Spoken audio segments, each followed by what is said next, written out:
Donnie Gatewood claims his daughter Crystal Gatewood and her boyfriend Christopher Mayer owe for loans.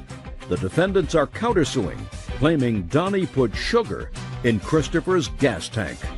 Ma'am, have a seat. Mr. Gatewood, this young lady is your daughter, and the co-defendant is her boyfriend. They have a couple of children together. They are not married. Correct, ma'am. It is your claim that you made a loan to them, Yes, a loan ma'am. in the amount of, I believe, $4,000. Yes, ma'am. That they were supposed to pay you back. Correct. They didn't do that. Correct. Your daughter and the boyfriend say that this was not a loan, this was a gift, because they had fallen on some hard financial times, and that you became more and more obsessed with getting this money back, an obsession that rose to the level of harassment. They are counterclaiming, claiming that you not only harassed them, but that you vandalized Mr. Mayer's car. Yes. How old are you? I'm 20. How many children do you have? I have 2. How old are they? They are 2 and 6 months. Is Mr. Mayer the father of both of those Yes. children? Yes. What do you do for a living? I was a forklift driver. Well, how long ago were you a forklift driver? A few weeks ago, And how long were you a forklift driver? for about 6 months. And before that, what did you do? Forklift driver at another job. Why do you keep changing jobs? Because Mr. Gatewood keeps calling on my jobs. Yes, ma'am. So it's somebody else's fault. It's not your fault that you lose these jobs. Right. How much did you make at your job? I was making $8.50 $8.50, hour. that's not a lot of money. No, ma'am. Can't support yourself and 2 children on $8.50 an hour. So what do you do for a living? I stay at home with the children. Well, you can't afford to do that. Well, right before this job, he had a job that paid $12.90 an hour. $12.90 an hour, a virtual windfall. You think you can support a family on $12.90 an hour gross? I think it's a pretty good amount. And when did you lose that job? November. And you went right to work for somebody else? Yes. When did they call and ask you for money? About the first part of February of this year, your ma'am. Now, if you were working in February, what did you need money for? Look, don't go like that. I don't know.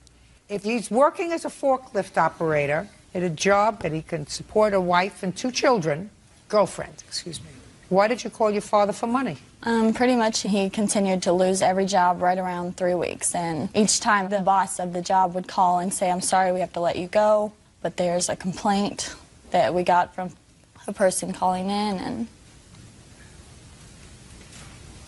A boss doesn't fire him if he's doing a good job because some stranger calls that he doesn't know and says he's not doing a good job. That doesn't make sense, Miss Gatewood.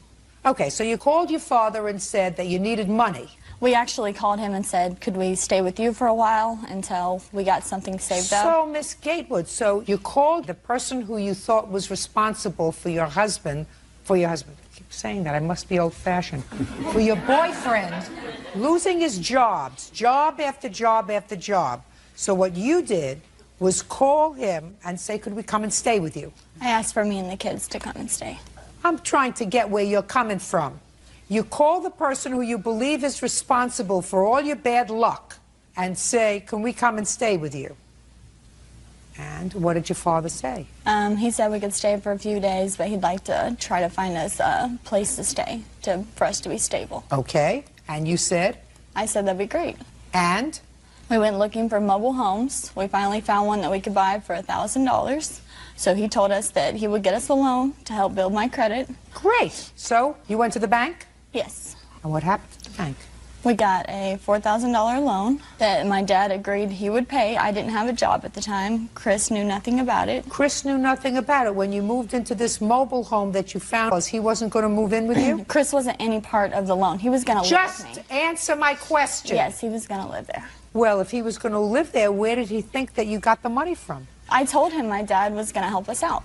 That's what we were told. It was going to be a gift. Is that right, sir? No, ma'am. All right, Mr. Gatewood, do you want to tell me your version of what happened with your daughter and this money? Yes, ma'am. At approximately first part of February of this year, my daughter called me crying, saying that she was being evicted from her apartment. Said they had no money for gas, no money for food. It was snowing. They wanted to know if they could come with me. I said, you and the girls can. That young man can't hold a job. He's not welcome. I got off the phone. About 20 minutes later, I called my daughter back. She was upset. I said, I tell you what, I'm going to help you. It's going to be a loan. You got a tax return coming. You can pay me back part of it this year and part of it next year. At that time, that loan will establish your credit. It will also gain you new residency, which it did. We got a trailer for her, 14 by 70, 1974 trailer. Got her washer and dryer, got her couch, got her refrigerator, and... When you say you got her, did she go with you shopping? Yes, yes. We actually purchased a trailer. The washer and dryer came with it. The washer and dryer and the couch basically came with The refrigerator he got from work. Okay. For free. That's now, correct. you took out, according to you, a $4,000 loan. The trailer was, according to your daughter, $1,000. What happened to the rest of the money? That's correct. We gave the actual person that we bought the trailer from $2,800 No, we For did what? not. for the trailer and all the belongings in the trailer, for the furnishings. You have proof of that? All I have is the loan, ma'am. Well, I'd have to know what happened with the money. Well, I gave her the cash to help. Look at me. I gave her cash so they could pay their car payment so they wouldn't lose their car. Okay. That's not how much, correct. How much money did your father give you? He gave us $1,000 for the mobile home, $500 paid for the washer, dryer, couch, and stove that came with it, and $500 towards lot rent and starting all our utilities up. So he actually gave you $2,000. Yes. Okay, go ahead. That's not true, Your Honor. We gave the gentleman $2,800, and the other $1,200 I gave to my daughter. I did not give it to him. I gave it to her in cash. Okay. Now, they're supposed to pay you back with their tax return, but something happened, Mr. Gatewood, according to your complaint, that irritated you. Your daughter said, according to you, she said she couldn't make the first payment. Correct. So you went to the bank and made the payment. That was $300 and some odd. $375, yes, ma'am. Then what happened, sir? From that time, she basically asked for me to pay her lot rent as well. And I promptly went straight up there within the hour and paid her lot rent, How much was the lot rent? $300. What were you doing all this time? I was working. Why wasn't your rent being paid? Actually, he went up there himself and paid it off, and But then why gave her wasn't a your phone rent? call. Listen to me. He would not have known to pay the lot rent unless somebody told him that the lot rent hadn't been paid. Well, our deal I'm was... not asking you. Why hadn't you paid the lot rent? Because I haven't had my first check yet. So your lot rent was not paid. Your food was not paid. If you didn't have any money, so you were using the money, is that right, Mr. Marr, that he gave you? I never had money. Well, you were eating, weren't you? You weren't on life support. She has food stamps that she gets food from and everything. Why would she have food stamps? Because She's we on keep Medicaid. struggling. We're never getting Well, it. if you keep struggling, what'd you have another baby for? You think that that was going to make it easier? Okay. Did you get your tax return back? Yes. How much did you get? I think altogether about $4,500. And it didn't dawn on you to pay your father back for this loan? No, we were never told to pay him back. Well, you're here now. And he must have said something before you arrived here today. We were told it was a complete gift. You were told that by your father? Yes. So between February and March, when he came to the house and told you that he wanted some money, because that's what you say in your answer, you think he had a psychotic breakdown? My dad I mean, you goes- think he had a psychotic breakdown? I think he goes through different moments where one day he wants to be our friend and the next day he doesn't. That's not be your friend, and one day he doesn't want to be his friend until he grows up and accepts responsibility for making 2 children and holding down a job regularly. What I'm asking you is if your father comes and says, look, I took out a loan. I need you to pay me back part of it now and part of it next year, and you just got $4,500. Why you wouldn't do that? Why you wouldn't do that? It's your money. You're the one who works. She doesn't work. She gets food stamps. Every time they went to do something with whatever they were doing with the money or whatever, he came over and got her, and they left and did whatever they did. I stayed at home with the kids those times. Never knew anything, never signed Well, anything. Mr. Mayor, I don't believe that you never knew anything. I believe that he came and got Well, her. I and knew you where wanted they to were know- going, yeah. You knew what they were going. You knew what they were going for, right? Yes. It's just that Mr. Gatewood didn't want to deal with you. He doesn't approve of the fact that you made 2 children. You have his daughter living from hand to mouth. She's not helping herself, but certainly you're not stepping up to the plate and assuming the responsibility of a head of household. So he doesn't want to have anything to do with you until you grow up. I could understand that. So he takes his daughter. That doesn't mean you're a defendant, because I don't think that you made your arrangement with him. I think you made your arrangement with her. I made it with both of them, ma'am, and he knows that. No. Even you tell me that you didn't make the arrangement with him. You went to the bank with her. Not initially on the phone, ma'am, but when I went over to their trailer or to their apartment before I went to the bank, I told them that that's what was going to happen. I was going to go Just to the bank. because you told them that that was going to happen, sir, does not a contract make. Yes, ma'am. I understand that. That's a parent saying, this is what you're going to do. Sure. And unless you have somebody said, fine, offer, acceptance, then you don't have a contract. Yes, ma'am. So I think your agreement was with your daughter. And I don't believe her when she says it was an absolute gift. Otherwise, you wouldn't have come over to the house to try to get payment. He came over to the house because we quit talking to him. We just wanted nothing to do with him. He started... Well, why would you have nothing to do with him before he took out a loan for you as, according to you, a gift for $4,000? Because... According to you. Why would you want to all of a sudden have nothing to do with him? Because they all of a sudden wanted nothing to do with us. They didn't have us come over. My mom never came to see my daughters, nothing. You're talking about 2 weeks? You're talking about from February to March? Yeah, my mom would come over at least like twice a week and see them, and she just quit coming over, quit caring. Oh, you're just a victim. You're a terrible victim. What do you think? You think both your mother and your father had psychiatric problems during those 2 weeks? No. Well, what do you think happened? I don't know. I think they got money greedy and... Money? They got money greedy? Yes. I think we deserve that money because as many jobs as my dad has cost Chris. Miss Gatewood, if you believe the fact that your father caused Chris to lose his job, you better have a head adjustment. He may have convinced you of that, but the truth of the matter is, that's a lot of baloney. A lot of baloney. Do you think I'm a smart lady? Yes. They don't keep me around here because I'm 5'6" and gorgeous. They keep me around here because I'm very, very smart. And I have a history with people. Things make sense or they don't make sense. Parents who are faced with the fact that their daughter has had 2 illegitimate children with a man who can't hold down a job, but who seems to be in love with him and seems to at least want to try to make a life with him, don't sabotage that by getting him fired from his job so that their daughter will be out in the cold with her 2 children. I believe it's a control thing. Like, he always wants to know where I am, everything. He's always tried to bring me back to his house. No, he's not. You called him and asked if you could come home, and he said you can come home for a while, but I'd much rather see you in your own place. He doesn't want you to come home with the 2 children. He doesn't want to be a parent to your 2 little children. And he doesn't want to be a grandparent either. Oh, Miss Gateway, you are truly a victim. Maybe you found the perfect foil. What you are is a big baby who has babies, but who made an agreement with your father, and then he said, I'm not giving him my $4,500. There's no way. I didn't make an agreement with him to give him $4,500, and you don't have $4,500 because you don't work. And that's what started the problem with your father. Because if you believe that your father was the cause of all of your troubles, you have to be crazy to call him up and to say, can I come home with the girls? So you really didn't believe that because you could have called his parents and said, we're being evicted. You didn't call them.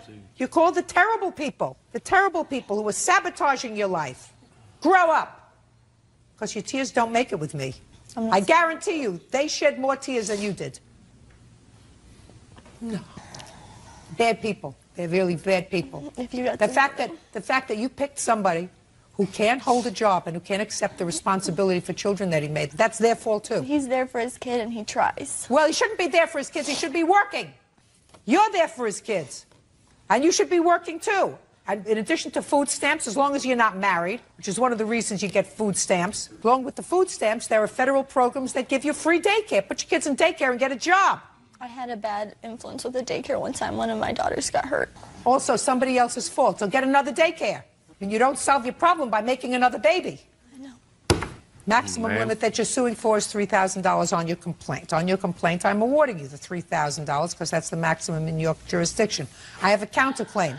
Counterclaim says, Mr. Gateway, that you put sugar in Mr. Marr's gas tank. That is not true. Go ahead. Prove it. We got a call from him about 5 minutes before. Who's we?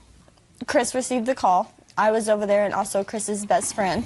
And he said... Wait just a second. You were over where? I was at the house. But you didn't get the call? No, I wasn't answering any phone calls. Fine. Then you tell me what the call was. You answer it. It's Mr. Gatewood, and he says, well, since you guys aren't going to cooperate with me now and blah, blah, blah. No, I don't want to hear blah, blah, blah. Blah, blah, blah I can get when I speak to my 3-year-old grandchild. I want to hear what he said to you, Mr. Marr. He said, since you guys don't want to cooperate with me now. Don't want to cooperate. Those are the words he used? Since you guys don't want to cooperate with me, go ahead. There's sugar in your gas tank, and I hope it blows up. So what did you do? We went out and checked the gas tank. Immediately hung up the phone, went outside. Me and my friend went outside. I opened the gas tank, see some white substance at the bottom. Checked my friend's truck. There's more on his than mine. I guess he thought I'd bought a new truck. We called the cops. They came over, took a report. And the cop states in the report that there is... Don't tell me what the police said. I'll see the police report. think it's on like the 3rd page. Who blacked this out? The police Police station does it. officer. Fill in the blanks. Mayor, that's you. This is what you told the police. Stated that the problem stemmed from a loan that blacked out, co-signed for blank. That's what you told the police.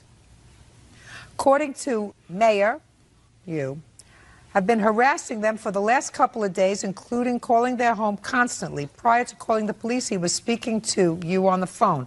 Conversation quickly became heated and turned into an argument. While they were speaking, you told Mayor he put sugar in the gas tank of his car. Mayor and your friend then checked the gas tank of both their vehicles and saw crystal-like substance, so Mayor called the police. So here, Miss Gatewood, your boyfriend, acknowledges that this was a loan. Was there anything wrong with your car? Yes. Uncross your hands. You have either the estimate or the cost of fixing it? No, I don't. Well, where is it? I let my friend fix the filter of my car. So you had no damages? No, you had to change the whole I had complete to change the fuel filter of my gas tank. Well, where's the bill? I paid him $100 to go get the filter and fix my car. So what you're telling me is you have no proof that there was any damage done to your car. Right. You owe your father $3,000.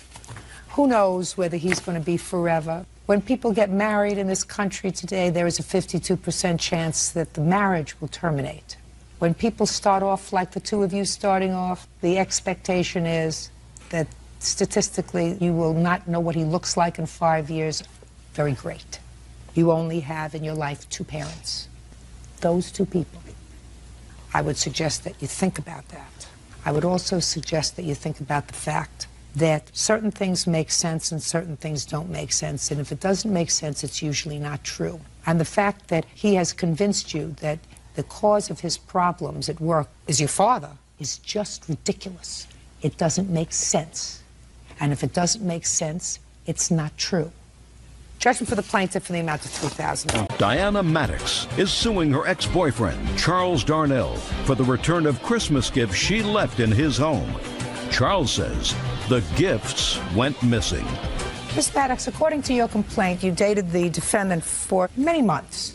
And the beginning of December of last year, you went Christmas shopping together. You purchased some items, some of which you left at his house. Those items that you left in his house, according to you, were Christmas presents for your grandchildren. Yes. And some other items. Sometime in mid-December, you broke up. And you claim that Mr. Darnell refuses to give you back the property that you left at his house. Mr. Darnell says that he has none of your property, that you must have come to the house to get it because you had a key to the house, and after you broke up, you came home, found your stuff gone. So he assumes that you took the Christmas presents, and that one of the items that you're suing for is a welder. Yes. And the welder, he says, was a gift to him from you. No. So let's start with the welder, so that would make things easy. When, Mr. Darnell, did you get the welder? Sunday, December 3rd. Now, was that a Christmas present? Yes, it was. Okay, tell me the circumstances surrounding that, Mr. Darnell. We had went Christmas shopping. I had previously, on November 24th, I had paid to have a remote starting system put on her car for her Christmas present, and this was in return for my Christmas present. So you had a remote put in her car. How much was that? $187.20. And how much was the welder? I don't remember the exacts, but I would say the welder was in the $120 range. Plus, there was some accessories bought with it. $178.75, Your Honor. Now, tell me about this remote starter that he put in your car in November. I asked for a Christmas gift of the remote start for my car. And he put that in? He did. So he put that in as a Christmas present to you? Yes. And you bought this welder as a Christmas present for him? No, I bought the welder as a Christmas gift for my son. I don't believe you. My son requested it. Mr. Darnell, when she gave you the welder, what did she say? Merry Christmas. That's... Your Honor, that's not Was true. it unwrapped? It had never been wrapped. Okay, let's leave out the welder for a moment, Miss Maddox. Let me hear about the Christmas presents. On November 4th is when I actually started my Christmas shopping, and we had went to Sam's Club together, and for my 2 grandchildren, I had bought 2 TJ Berry Tales. They're animated learning teddy bears. The teddy bears actually read to my grandchildren. I purchased them for $128.10. Why did you leave it at his house? Because the animated teddy bears, some of the stuff was electrical, and I didn't want to leave it out in my vehicle overnight. night. Okay, I see. Now, all the stuff that you purchased, that you left at his house, comes to how much, exclusive of the welder? $479.30, or 38 cents, excuse me. On what date did you break up? December 9th. According to your complaint, you tried to work things out on December 17th. I had called and left a message on December 16th to talk to him. Mr. Darnell. I returned the phone call. She was argumentative, and I just didn't feel that I wanted to contend with it at that time. Or at all? Or at all. So you didn't see her on December 17th? No. What happened on December 9th, sir? We was supposed to go to her job Christmas party that evening, which I had already been to my business and taken care of stuff, and I got a call back that I had to go back due to an equipment problem. I tried to get a hold of her for over an hour, and she couldn't be gotten a hold of, and I finally did get a hold of her and told her that I couldn't go to the Christmas party, and she become upset about it. So I just finally told her that I think we needed to part company. Okay. Now, at that time, these Christmas presents were at your house? Yes, they were. Where were they in the house? They were in the living room. And when did you find them missing, sir? December the 18th. Tell me about that. I got home from work at approximately 4 p.m. and I noticed the stuff was gone, and there was a few of her personal effects that was gone out of the bathroom. And what kind of personal items were in the bathroom? Basically just cosmetic stuff. And that was gone? Yes. Other than that, did she have anything else in your home? No. No clothes? No. So just the Christmas presents and some items in the bathroom? Correct. And that was gone? And when for the first time, Mr. Darnell, did Miss Maddox call you and say she wanted these Christmas presents? On Thursday, December 21st. Where did she reach you? She called me on my cell phone. And what did she say to you? That she wanted her belongings back, and I asked her how I can give something back that I don't have. And what did she say? She said I was a liar. So the next thing I know, she was at my house with a Muskingum County deputy. She tried to make the deputy let her into my home, and I wouldn't let her in the home. And then he asked me about the welder. I said, yes, I do have the welder, but it was given to me as a gift. And he basically told her that was the end of it because it was given to me as a gift. You have the police report? Yes, I do. I'd like to take a look at it, please. It's not actually a report. It's a log where they showed up.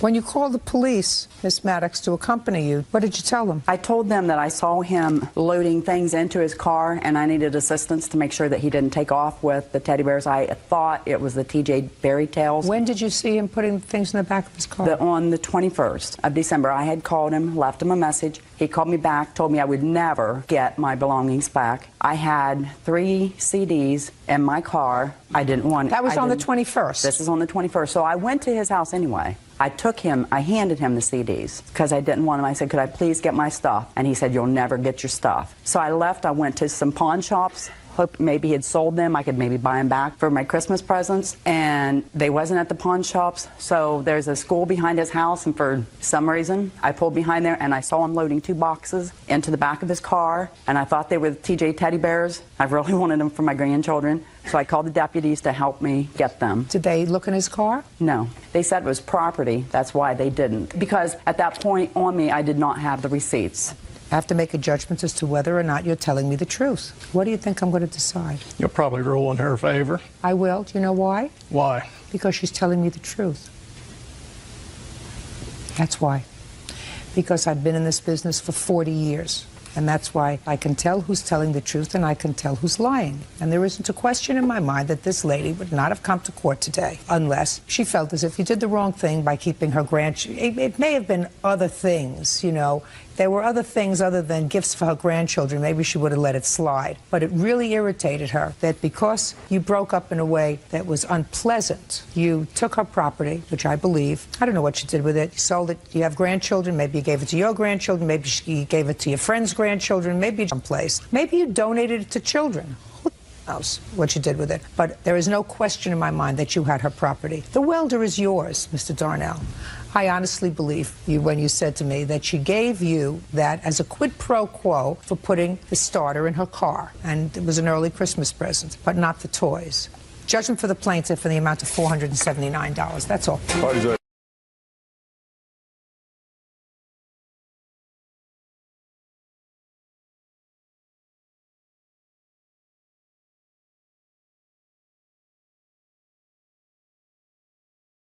Mark Horner claims former tenant Jacob Scott damaged his truck tub cover.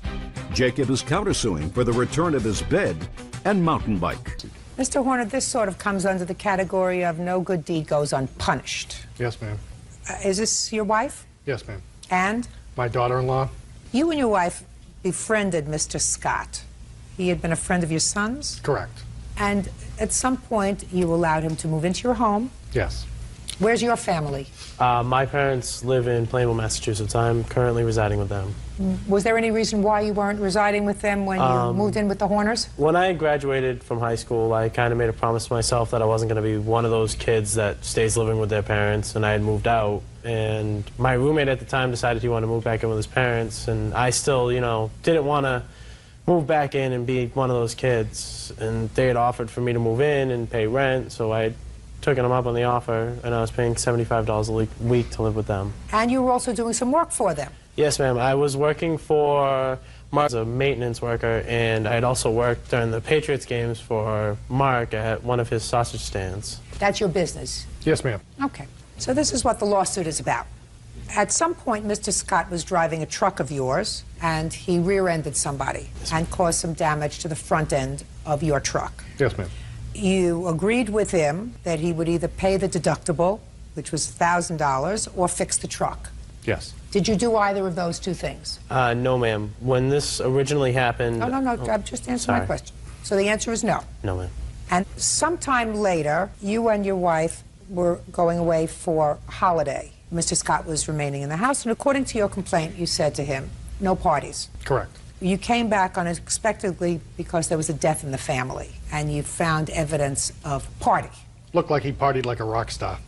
And subsequently, you found the hot tub cover ripped. Not only ripped, but there was food particles, cigarette butts, beer caps floating in the hot tub. In the hot tub. Nasty. Nasty. And you and Mr. Scott then got into a heated discussion. He left. Correct.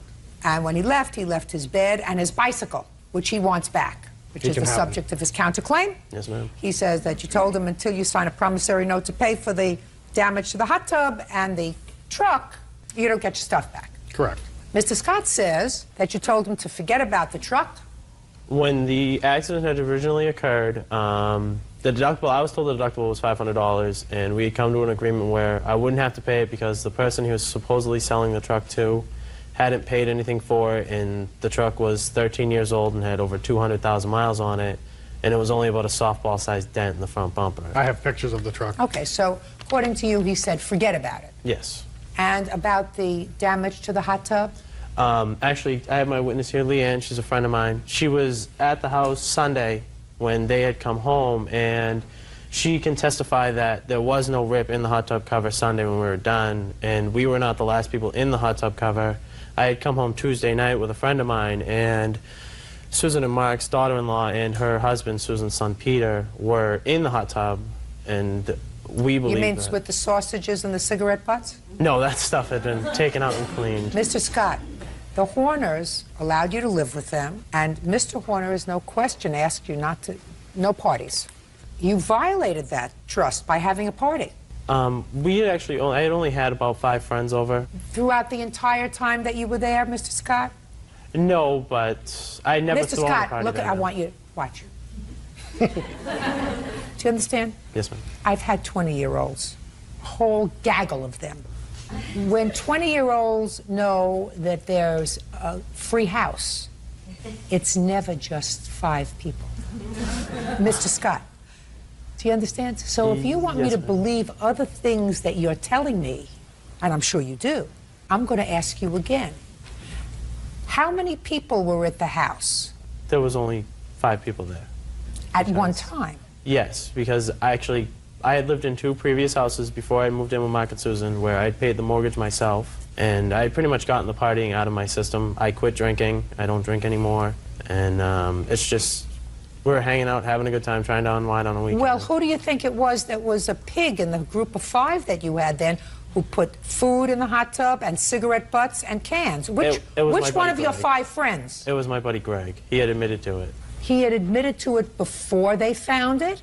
Well, I had told him that they had found parts of a sausage in the hot tub, and there were beer caps and everything. And he said, oh, the sausage was probably from me because he was the only one eating in the hot tub. So I assume that if you had seen him eating in the hot tub, Mr. Scott, we don't do that. I should have.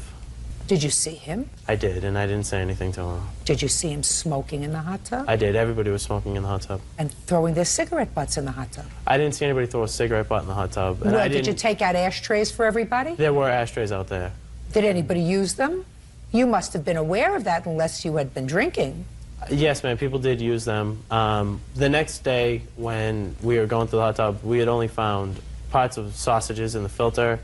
I didn't see any cigarette butts in the hot tub at all. And Well, I didn't Mr. see any Scott, beer let me caps. tell you this. When you abuse a privilege, I have to assume that the people who disrespected the Horner's property also ripped their cover. Okay.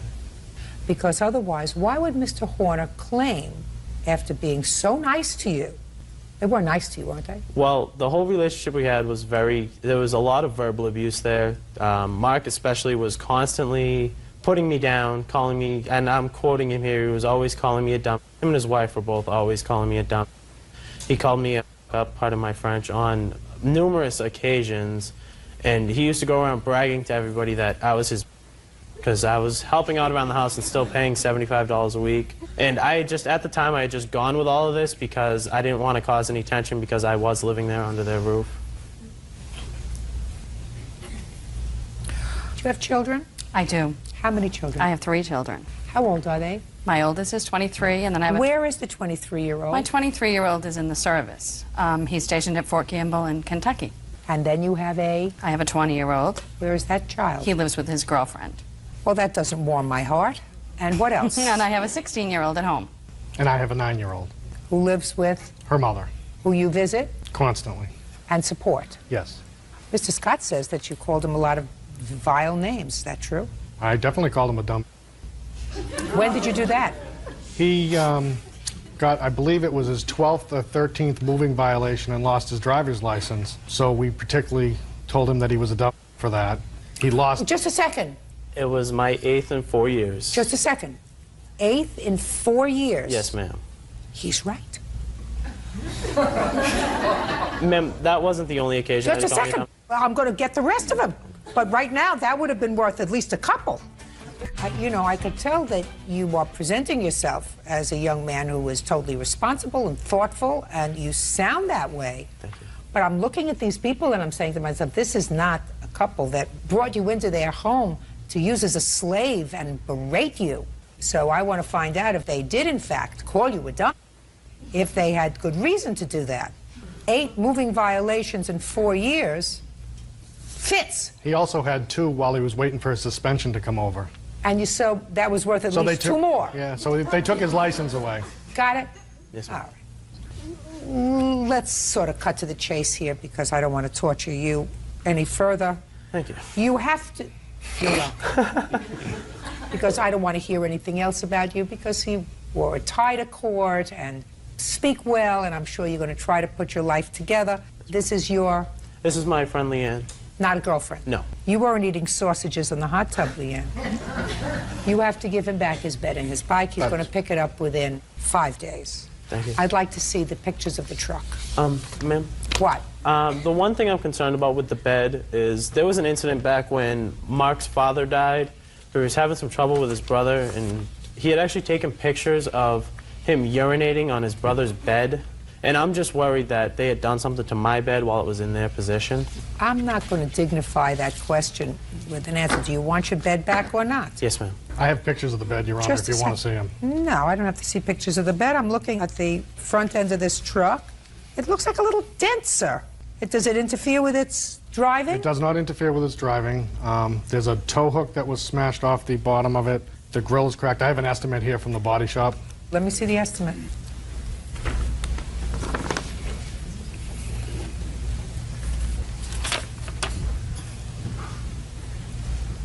Okay. How much is a new hot tub cover, or how do you fix that? It wasn't, it had to be replaced. Here's the Okay. receipt. It was How much was it? It was $398 plus tax. He's responsible for the tax. How much was the tax? $420. You living back with your folks, Mr. Scott? Yes, ma'am. What are you going to do with yourself? Actually, in October, I'm going to be moving down to St. Petersburg, Florida. To do what? for a change, I'm going to become a construction worker down there. That's what I do up here, but just to get away from New England and a new scenery. Where it's really. warm. Exactly. Who do you know in St. Petersburg? A friend of mine lives down there, so a close friend of mine. I grew up with her, so she's got an apartment down there. She's going to school down there, and You might want to try that, Mr. Scott. School is not terrible. I was thinking about it, but I work 7 days a week now. I love to work. Both my jobs, I landscape on the weekends, and I'm a construction worker on the weekdays. You have your driver's license back? No, ma'am, I do not. I actually get it back in 21 days. Try to hold on to it this time, please. Yes, Mr. ma'am. Scott. Get your bed back and your bike in 5 days. Judgment for the plaintiff on your claim for $1,420. Thank you. Good luck. Thank you. Parties are excused. You may step out. Christine Paget says ex-boyfriend Owen Plaster owes for the return of money paid toward his rent and bills. Owen is countersuing, claiming Christine vandalized his apartment. Ms. Paget, how long were you and Mr. Plaster involved in a relationship? About 8 years. And for what period of those 8 years did you live together? We lived together most of them, but because of our work, we traveled a lot. So a lot of times I was in New York, but we shared the house in Phoenix. Okay. When was the house in Phoenix purchased? 1997. And you were living together at the time? Yes. Did you move into the house together? Yes. House was in your name? Yes. And both of you were working? Yes. So finances were not an issue when you lived together? No. All right. This is your case, Ms. Paget. After this on-again, off-again relationship, it was on for 8 years and then it was off for a while. And then the two of you, according to what I read, tried to rekindle the relationship, and you had sold the house. Yes. And Mr. Plaster took an apartment. According to you, you didn't want to be bothered with paying half of the rent monthly, so that you prepaid the entire year or 14 months lease to Mr. Plaster so that you didn't have to be bothered. Exactly. And shortly after you gave him this check, Mr. Plaster advised you that he had somebody else and he wanted you out. Yes. So you want that money back. Correct. Mr. Plaster says that that money was not for half the rent. Mr. Plaster says that the two of you had an agreement during the time that you moved into this house together, that he contributed to the house, including the mortgage payment while he was living there, something that you agree with, and that you had an agreement that when the house was sold, you would split whatever increased equity there was during the time that you were living together, since he was, in fact, reducing the mortgage with his mortgage payment and paying half the bills on the house, so that what you were really doing when you gave him this check was keeping your promise to give him some of the equity in the house. That's your defense. Yes. And you have a counterclaim because you say that when she did move out, she did some vandalizing in the house and took some property that was actually yours. You want that property back and you want some compensation for the vandalism. In 1997, Ms. Paget, when you purchased the house, what did you purchase the house for? You remember the purchase? $108,000. And what did you sell it for? I sold it for $236,000. When did you sell it? October 2005. And when did you give Mr. Plaster this check for the rent? Well, actually, it was bank transfers from my bank account into his bank account. When we decided to rent this apartment, and just tell me, what date did you give him the check? I deposited money on 10/11 05 for $6,000, and then on 10/24 for another $1,000. Also in October of 2005. Is that correct? Yes. Now, I assume that when you lived together for these 8 years, you had some sort of a discussion about what was going to happen with the equity in the house. Absolutely. And what was the discussion? Exactly right, as you said. However, the important part of that story that was left out was that he moved out of the house in January 2005. Had he stayed with me till October 2005, I probably would have honored that agreement. But at the time when he moved out to move in with a friend of his, I asked him, because he was already living in another bedroom, and I had asked him to please stay on as a roommate, help me sell the house. I didn't have a job at the time. You know, you're putting me in dire straits if you move out. Stay with me. Let's get the house sold. Your daughter's getting married. We can take care of this. I said, if you leave, you're not getting nothing, because you're leaving me in dire straits, and I have to maintain the residence for 10 months until I sold it by myself with no job. I had to get roommates to help me, you know, organize. Well, I understand your problem, Ms. Paget. However, you cannot unilaterally change what you told me you had. You had a contract with Mr. Plaster that seems perfectly reasonable to me, that since the two of you had a financial arrangement where each of you was contributing to this household and reducing the mortgage, you were living together as a family, it is perfectly reasonable to have had the contract that you acknowledged that you had. that when and if the house was sold, you would give him, because he had been paying into the house, a portion of the profit from the house. Yes. Perfectly reasonable. Yes. Now, the fact that he decided to move out and you said to him, if you move out, I'm not going to honor that contract, doesn't mean that that happens. Unless he says, well, fine, I'm moving out anyway, and I agree that you don't have to honor the contract. But that's not what happened. That is what happened. No. No, that's not what you told me. No, that you is told what me. happened. Now listen to me. What you told me was you said to him, if you move out, I'm not going to honor our agreement. And he agreed. No, And you he said moved. he moved out anyway. Right.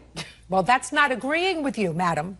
He just left. That's not saying I agree that you don't have to honor the contract. He just says, I'm leaving anyway. So while he does not have a counterclaim for that, I am finding that the money that you gave him was for the contract that you had with him for the 8 years that you lived together in this house that you sold, and that you sold for a substantial profit. You more than doubled your money. He paid down the mortgage, and he should be entitled to a portion of that. So, has he sued you on the contract that you had to give him half the profits of the house? No. Well, he because should. it was agreed that we didn't. No. Listen to me. I don't believe that at all. And I'm telling you that if he doesn't sue you for half the profits on the house, consider yourself really lucky that I'm speaking. Consider yourself, Miss Paget, really lucky, because if he sued you in a court where I was sitting that had a much higher jurisdiction than the $5,000 I have, I would find that you had a contract with him that he fulfilled by contributing to the house for the 8 years that you lived together, and that you cannot unilaterally breach that contract because you didn't want him to leave and leave you in the lurch for 10 months. I might do something equitable, like cutting 10 months' worth of the mortgage payments out and carving that out of his share of the profits. But I'm telling you right now, for the $6,000 that you gave him, you got away with a bargain. I wouldn't complain. Now I'm going to hear your counterclaim. Go ahead. This is a case of a woman scorn. Listen, don't tell me what it's about, sir.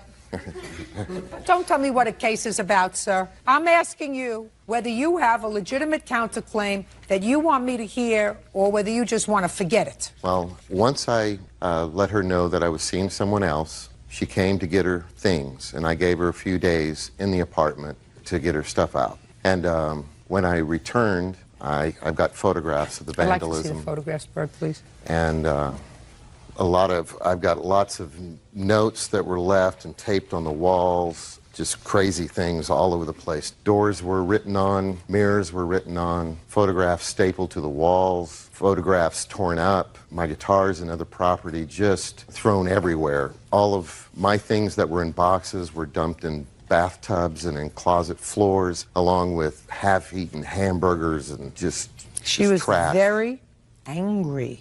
She was very angry.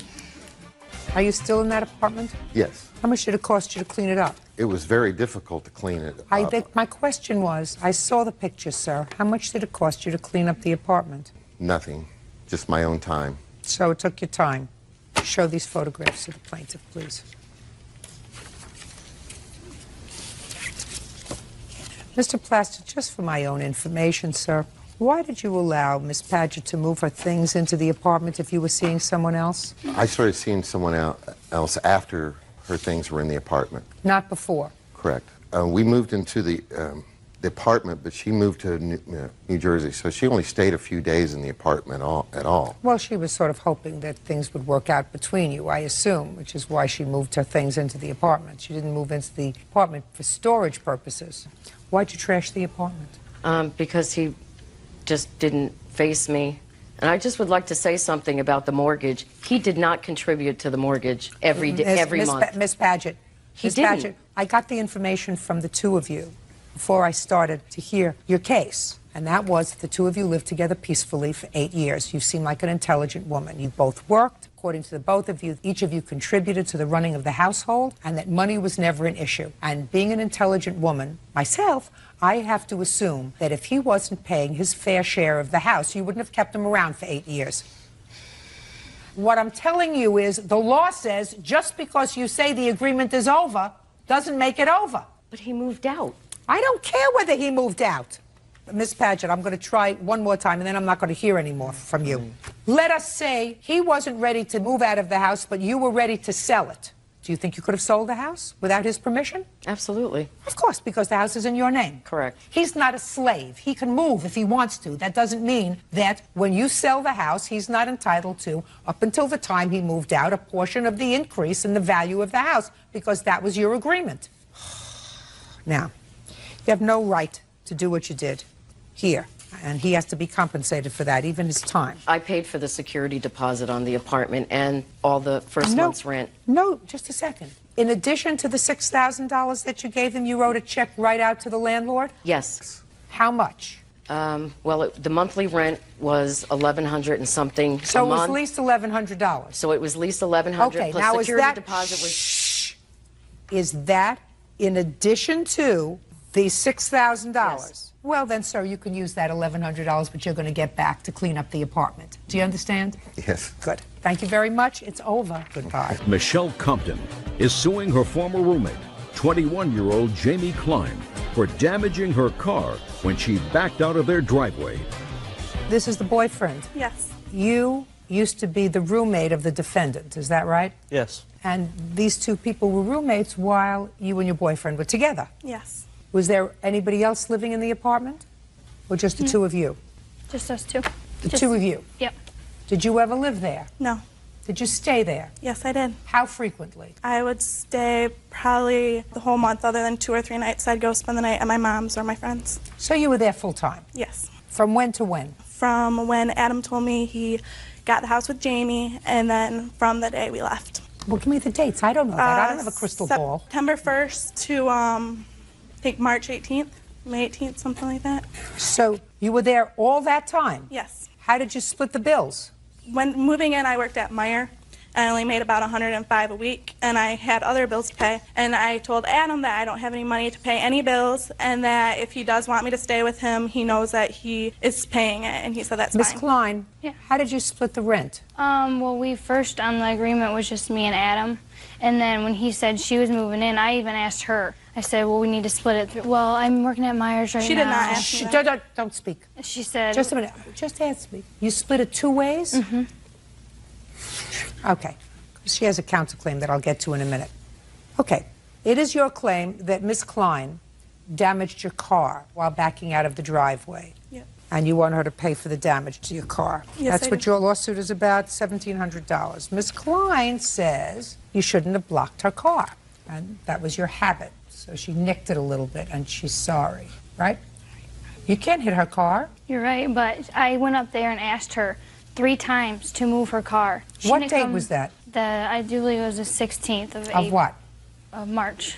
So right before you all went your own way. Yep. Why didn't you move the car? She did not ask me to move the car. Adam asked me if I would clean the room while he's at work, so I was in the room cleaning with the music on. And she never entered the room and asked me to move my car. And I knocked on the door. No, she did every not. time and said, I need to go take kids to school. I need you to move your car. She didn't come out of the room. Who were you going to take to school? I have a daycare, so I had to take the kids to school. So she didn't move the car, so you hit it. Yep, well, I tried backing out myself, and then I hit it, and then I went upstairs, and I told her about it, and I said, I gotta go take kids to school, so when I come back, I'll give you my insurance. I come back, and she's gone. So then I go back to work. About 20 minutes later, I come back to see if she's there, and the police are there. So she left and came back, and then I gave her all my insurance and all that stuff. So what happened with the insurance? I called my dad and asked him. He called the insurance agency, and they said because it was on private property that they will not do anything. Well, that's not true. That's baloney. Let me see a letter from the insurance company. I didn't get one, Your Honor. Well, you should have one, my dear. You can't rely on your dad. How old are you? 20. Well, grown enough to live outside the home, you're old enough to be responsible. She has no right to hit your car. Shouldn't have blocked her. The car was not blocked. Well, clearly, it was more difficult to get out. That's not Yeah, true. That's not right. Well, if she hit your car, she of necessity had to hit your car She with did her it on car. purpose. Listen to me! When my mouth starts to move, yours doesn't. Okay. Nobody with half a brain uses their own car, which might very well be damaged if she hit her car I have with pictures your of my car. car. That's just stupid, and she's not stupid. The only thing she was stupid about is letting you live in this apartment for all those months rent-free and splitting the rent because you didn't have a job that paid you enough. You didn't have a job that paid you enough to pay rent, live at home. And if your boyfriend wanted to sleep with you, then he should have paid 2/3 and she paid 1/3. You got it? Got it. She doesn't have to pay for you the pleasure that you had to spending the night with her. She had people spend the night also, Your Honor. It We're wasn't not just me talking over. about spending the night. We're talking about... She would have boys come and stay for months at a time. Listen to me. We're not talking about spending the night. We're talking about living there. So, what you have to do is you have to call her insurance company. She's already acknowledged she hit your car. She had no right to hit your car, and our insurance company will pay for it. Easy. Now, let's get to your counterclaim. Unpaid rent. You had no agreement with her to pay rent. Forget the rent, okay? Bills. You should have had an agreement. You didn't have an agreement. Damage to and return of value of property. Now I'll hear that. Go. I have some letters from some witnesses on some of these I things. don't take letters from... listen to me. I don't take letters from witnesses. That's hearsay. Okay. What she did couple times, she's hid my keys. So he had to take me to work one morning because my keys just came up missing, even though I put them on the table every day. When they moved out, I cleaned my whole house top to bottom, and I couldn't find them. Moved all my furniture, they're gone. And my contact case, one morning I woke up and I stuck my contact in my eye. It had alcohol in my contact case. So I had to go and order new contacts because my contacts were ruined because they were soaking in alcohol. I got the police report on that. And then also, the day that they moved out, I went to the bank, came back, took my class ring and my ring off, put it on a little jewelry box that I have in the closet, and I come back about 2 or 3 hours later and it's gone. Them two are the only ones in the house. And I asked her, she didn't know what I was talking about. Well, my rings were there when I left. I come back and they're gone. And how many people were in the house when you were gone? When I left, it was just her and Adam. Well, how do you know that there weren't other Because people? my I'm boyfriend- speaking. How do you know that there weren't other people in the house moving them out? Because my boyfriend was there for So your about boyfriend, half an just a hour. second. So your boyfriend was there. For just a few minutes after I left. So your boyfriend was there. Yeah. Who was with your boyfriend?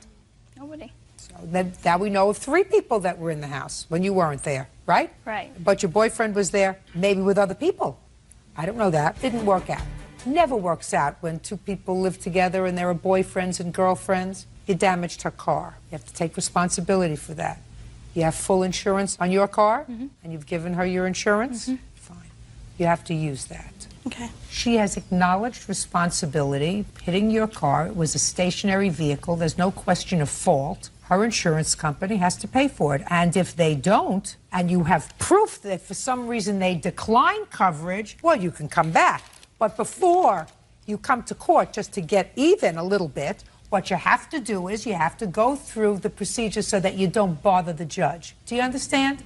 Goodbye. Ryan Lapp claims his ex-girlfriend's friend, Mark Childress, entered his home without permission and assaulted him. Mark does not dispute the charge. Mr. Lapp, it is your claim that the defendant assaulted you in your home. Yes, it's true. Mr. Childress acknowledges that he came to your home. He said you became confrontational. Not true at all. Sorry. Not so sure about it. In any event, what I gather from his answer is, if you got a whooping, you deserved it. That'd be a fair statement, sir. Well, I'm Let's see. Mr. Lapp, according to what I read, you and some friends were hanging out in your house. And I don't know what you were doing and hanging around in your house, whether you were drinking or smoking or doing some drugs or whatever you were doing, but you decided to make some prank calls. Yes. On what evening was this, sir? I believe it was on the evening of the 14th of July. And you made a prank call, one of those prank calls, to the defendant's home. I assume that it's this young lady who was living in your home with you at the time. Yes, Your Honor. And she's a married lady? 2 days. To this gentleman here, Yes, Your Honor. who was then stationed in Iraq. Is that right? Yes, Your Honor. Tell me your name. Ronald McCart. What is your rank, sir? I'm a specialist. When did you get back from Iraq? December 12th, ma'am. Okay. So you called the defendant's home and you got this young lady on the phone. And what is your name? Allison. Now, did you know Allison? Yeah, I did. What had you been drinking, smoking, or snorting that night, Mr. Lapp? No snorting or smoking anything other than cigarettes, but we were drinking gin that night. And who was there? It was me, my witness Andrew, and my neighbor from across the way, and my girlfriend. What did you say to Allison when you prank called her, sir? I Look at don't me. know. There was a lot of prank phone calls being made, but I mean, I was on one of them. And what I said... I want to know what was said when you called Allison. I can't remember exactly, but I did say something to You the don't effect. remember. So let's hear Allison. Allison, you remember July 14th? Yes, I do, Your Honor. Who called you? Mr. Lapp called my cell phone. How did he have your cell phone number? Do you know? Ryan is a previous boyfriend of mine. Who's Ryan? Mr. Lapp. When did you stop seeing him? In March. March of 06? Mm-hmm. And when did you meet your husband? Okay, so he had your cell phone number. What did he say to you, Allison, when he called? He said that I hope that they shoot your desert rat boyfriend in the head and that they don't find his body so he can't be buried here. Not nice. No, definitely not. Shouldn't have ever even been said, and that was totally unright on my part. So, Allison, what did you do when you got that message? I was very upset. A lot of crying. Did you tell Mr. Childress? Yes. Okay. So what'd you do? I listened to the tape. Oh, she had it on tape. There was 16, 17 vulgar, sexually abusive, and just derogatory phone calls over a period of an hour and a half made to the house. Very explicit, very sexually demeaning. Why, Mr. Lapp? Like I said, I couldn't tell you why. I wasn't even on any of those phone calls except for that one phone call where I did say what I said about her now husband. But you gave the phone to your friends. No, or I you didn't. Called the number. No. Other people have her number other than me. That did not come from me. They all know her. Did you make phone calls? Me? You? Yeah. What am I looking at? Who else is there? Yeah. I made about 2 or 3 myself. But everybody did have her phone number that was there, and they were all using their separate phones. I didn't ask about anybody else. I asked about you. Yeah, I made 2 or 3 phone calls. Stand up. Why? We just had we just had something against her. I don't know what it was, but we just didn't really like her. Who cares? I don't like you. I wouldn't call you and say nasty things on your cell phone. That's fair. We just, we were drinking, and it just... Because you were acting like idiots, and that's what happens to idiots when they drink. Yeah. When they drink, they don't know what they're doing, right? Yeah. They don't know what they're saying, right? Yeah. And sometimes they become confrontational, Yeah. right? Yes. Now I'll hear from you. After listening to this hour and a half of phone calls, I was so disappointed in Ryan. We'd invited him to our house. We've fed him. We've taken care of him. And it just really disappointed me. I couldn't imagine why he would sink so low. And then to talk about a gentleman who's not here, who's serving our country, that gives him the right to say the things that he did. Yeah, sitting on his porch and drinking gin. Exactly. Right. I thought this couldn't be the Ryan I knew. So you went over there to see if somebody else creeped into his skin. Well, my son-in-law lives in the same apartment that Ryan does. And we had an open door policy. They come to our house, we go to their house. So you went over there. I went over there and look at me, Mr. Childress. Wanted to see what was going on. So what happened when you got there? I asked Ryan, I go, do you know who I am? Because he was in bed.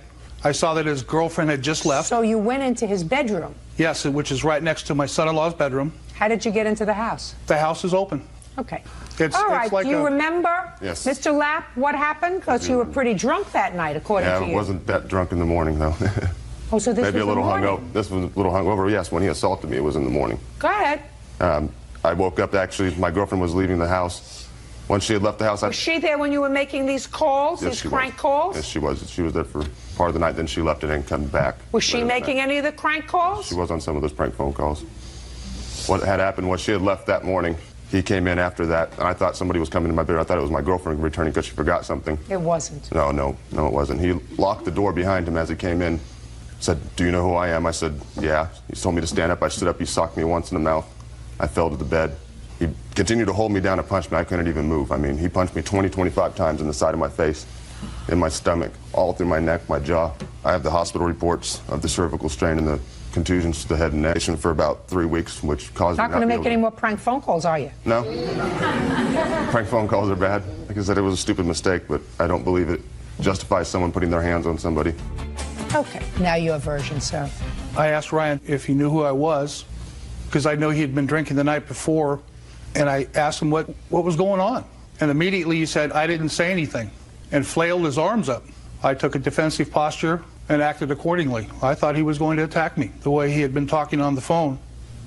I don't buy that, Mr. Children. I don't buy that. You went into his bedroom. That's correct. After that, he also proceeded to go out and try to assault him. It's not like he just came in there just to assume you called the police? Yes, I called the police right after it happened. And I He assume also the police, threatened me not to shh, do it. quiet. Okay. And I assume the police came, and I assume you played them the recordings? Yes, Your Honor. And they did nothing? They failed to press charges against either one of us. Correct. Do you work, Mr. Lapp? Yes, I do. Who do you work for? Fry's Electronics in Sacramento. How long have you worked for them? I've worked there about 4 months now. You have medical insurance? No, I do not. Have you paid any of these bills? No, I have not. I don't have the funds to do so.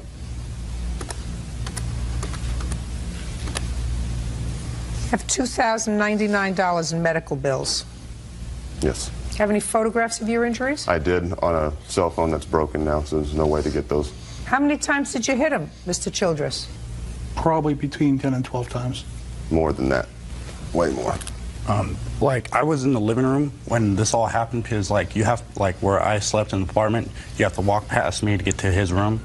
And when he walked in there, he locked the door, and I heard a lot of, beating and screaming, him telling him to get off. But there was a lot more hits. You could hear Mark hitting Ryan. It was a lot more than 10 or 12. Mr. Lapp, on a sympathy scale of 1 to 10, you maybe are a -1. You understand that? To me. You too. Because the pain that you can cause somebody as a result of making crank phone calls to them, and prank phone calls, especially the kind that you did with regard to this young man who was very far away from home and whose life was on the line, so that you two idiots could sit on your porch and drink gin. The things that you said about him are outrageous.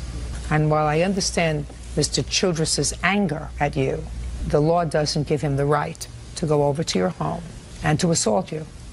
There's no question that the police were so outraged at the phone calls that they winked at the assault. But quite frankly, I can't. You are responsible for his medical bills. Now, then, the only thing that I have to make a judgment about is whether you are also responsible for his pain and suffering, because his medical bills are $2,000. He wants $5,000. That he's not getting. Because there is emotional injury and there is physical injury. And you suffered physical injury as a result of this assault.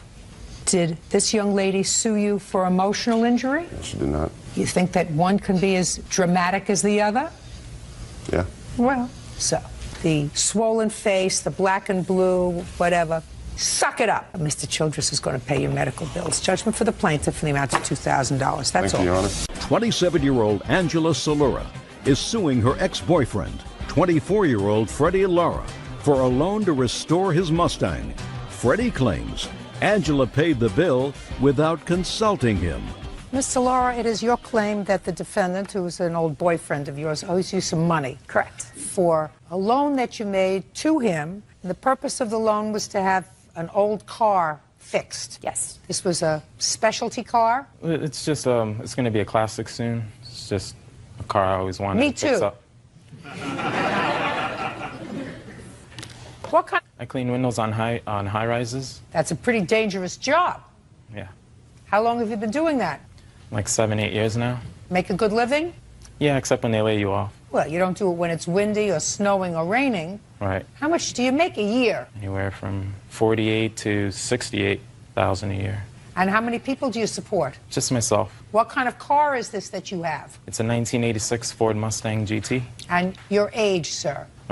24 now. Got a lot of money in the bank? No, unfortunately. Do you own a home? No, I'm working on it. I'm renting an apartment for now. Well, you make a lot of money. What do you do with all your money? It's expensive to live in New York. You don't put any money away? No, I try. Not really. You need a good woman, sir, to help you out. You also have a claim for harassment. It is your claim that he's been making harassing phone calls to you, and it's because you believe it's because you confronted his now girlfriend and told her that he was still involved with you. She did not know about the payments. She never knew. He began dating her a week after we broke up, and she just found out about our involvement beginning of January of this year. How did she find out? She found a text message in his phone. Is that right, sir? Yes, sir, because she was harassing. She was harassing for what? Yeah, she was mad about the breakup, so she couldn't mad leave about me the alone. breakup, or did she ask you for money? She was harassing me about everything. Was money involved? Yes. These are not hard questions, sir. Now, tell me about this loan. We were dating for about a year, And within that time, he needed some major repair work done on the car. It was a car that both of us were using for transportation, or rather him. I don't drive. I don't have a license. So he was driving you around? Yes. I used to live with him, and where we live, you cannot get around unless you have a car. How long did you live together? About 9 months. Where were you living at the time? In your apartment? Staying with my mom at the time. So how were you living together? She Where did you live together? In his bedroom. In his mother's house? In his mother's house. Just a second. In his mother's house. So neither one of you were paying any rent? I did I tried to give them money as much as I could. Don't tell me tried. I'm not interested in your trying. So you weren't paying any rent? And you weren't paying any rent? We were, when we could. Well, sir, if you make $50,000 a year, it seems to me you could help out with your own rent. What does your mother do for a living? She's a stay-at-home mom. Well, how does she support herself? Her boyfriend. And she had the two of you living there? Yes, correct. Tell me about the loan. He needed some major repair work done on the car. The car was not running, and he asked if he could use my credit card because I don't have any money except for my credit card, and he told me he would pay me back. So I lent him the credit card, and within that time, he was making payments to me weekly. To you or to the credit card? He was giving them to me, and I was paying the credit card because the credit card was in my name. How much was he giving you? Anywhere from $100 to $200 a week. Tell me when you actually put the bill on your credit card. What was the date? Between June and July, 7 transactions were put on the credit card in the amount of about $5,000. I'd like to see it. Sure. Who had physical possession of the credit card? I did. So how would this money be placed on the credit card? A few times I went with him to use the credit card, and there were a few times where I just gave him the card. And I never used the credit card, Your Honor, with the exception of maybe 1 or 2 times. It was all of the car repairs. Who has the car now? It's his car. He has it. When did you break up? August 26th of 2006. So shortly after the car was taken care of. Now, Mr. Lara, I read your answer. Your answer says that you had made an arrangement with the place that was fixing your car, that you were going to pay them out. Yes. And she took it upon herself to go in with a credit card and pay the bill. But that's not true, because there were 1, 2, 3, 4, 5, 6, 7 different times that the credit card was used. So you must have known about it. Yes, I did. And did you say, don't do it because I'm going to pay them Absolutely. out? I insisted that she didn't do it. Each time you said, don't do it because I'm going to pay them out. She said it's something we both need, so... I believe that. No, I believe that. Listen to me, Mr. Lara. I believe that she said to you, listen, I use the car, because she did use the car. So she said, we're both using the car, so I'm going to pay for it. Instead of paying them, pay me. And she says that you were giving her money, Mr. Lara. Yeah, I felt bad. I didn't want her to spend so much for now, a gift. you felt bad when you were living together? Yes. Speak up! Yes. Scared to death of me or what? Are you always this low energy, sir? Yes. It's very hard to get excited with you, Mr. Lara. Mr. Lara, I want you to pay careful attention to all my words, sir. While you were living together, you felt badly about what she spent on the car, on your car, so you were giving her money. Yes. After you broke up, you stopped feeling badly, so you stopped giving her money. Is that what you're telling me? She kept on harassing. No, no, no. Don't tell me her. I don't want to hear harassing.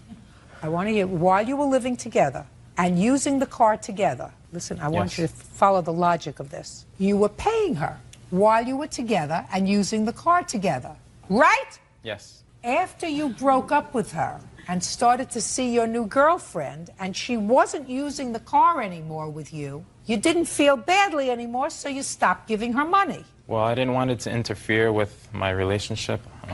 She kept harassing me because things with her, who she was trying to get with, wasn't going well, so I think she's suing me because of the I don't breakup. give a rat's behind what you think. I asked you a very simple question, and you understand my question, because I don't think there's total vacancy between your ears, sir. While you were together and both using it, you paid her for laying out the money. When you were no longer together and she wasn't using the car, you stopped paying her. That's what you're telling me. That's objective, not what you thought, what you felt, what da. That's what happened. Doesn't that sound stupid to you?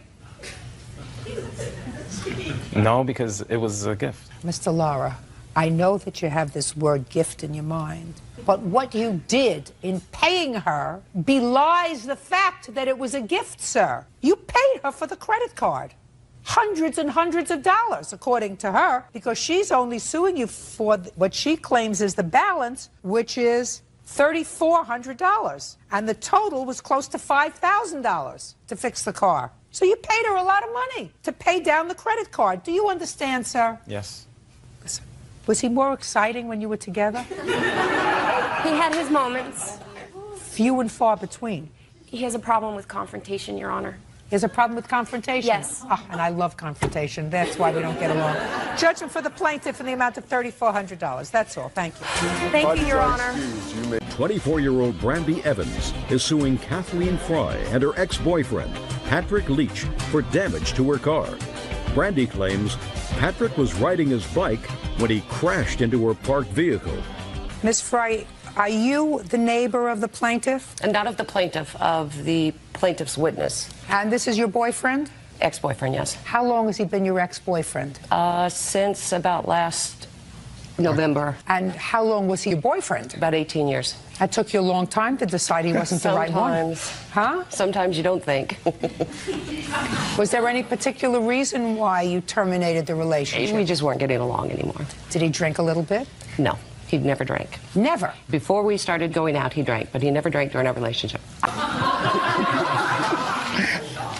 Now, you were riding a bicycle. Yes, ma'am. With your girlfriend. Yes, ma'am. Where had you been riding? We usually rode 10 to 15 miles a night, just around our neighborhood and just around our block and so on and so forth. And at what time of the evening did you return to the house? It was probably between 8 and 8:30 in the evening. So it was dark? Yes, ma'am. Do you always ride at night? Yes, we did. It You was have mostly lights at on night. your bikes? No, we don't. Are you supposed to?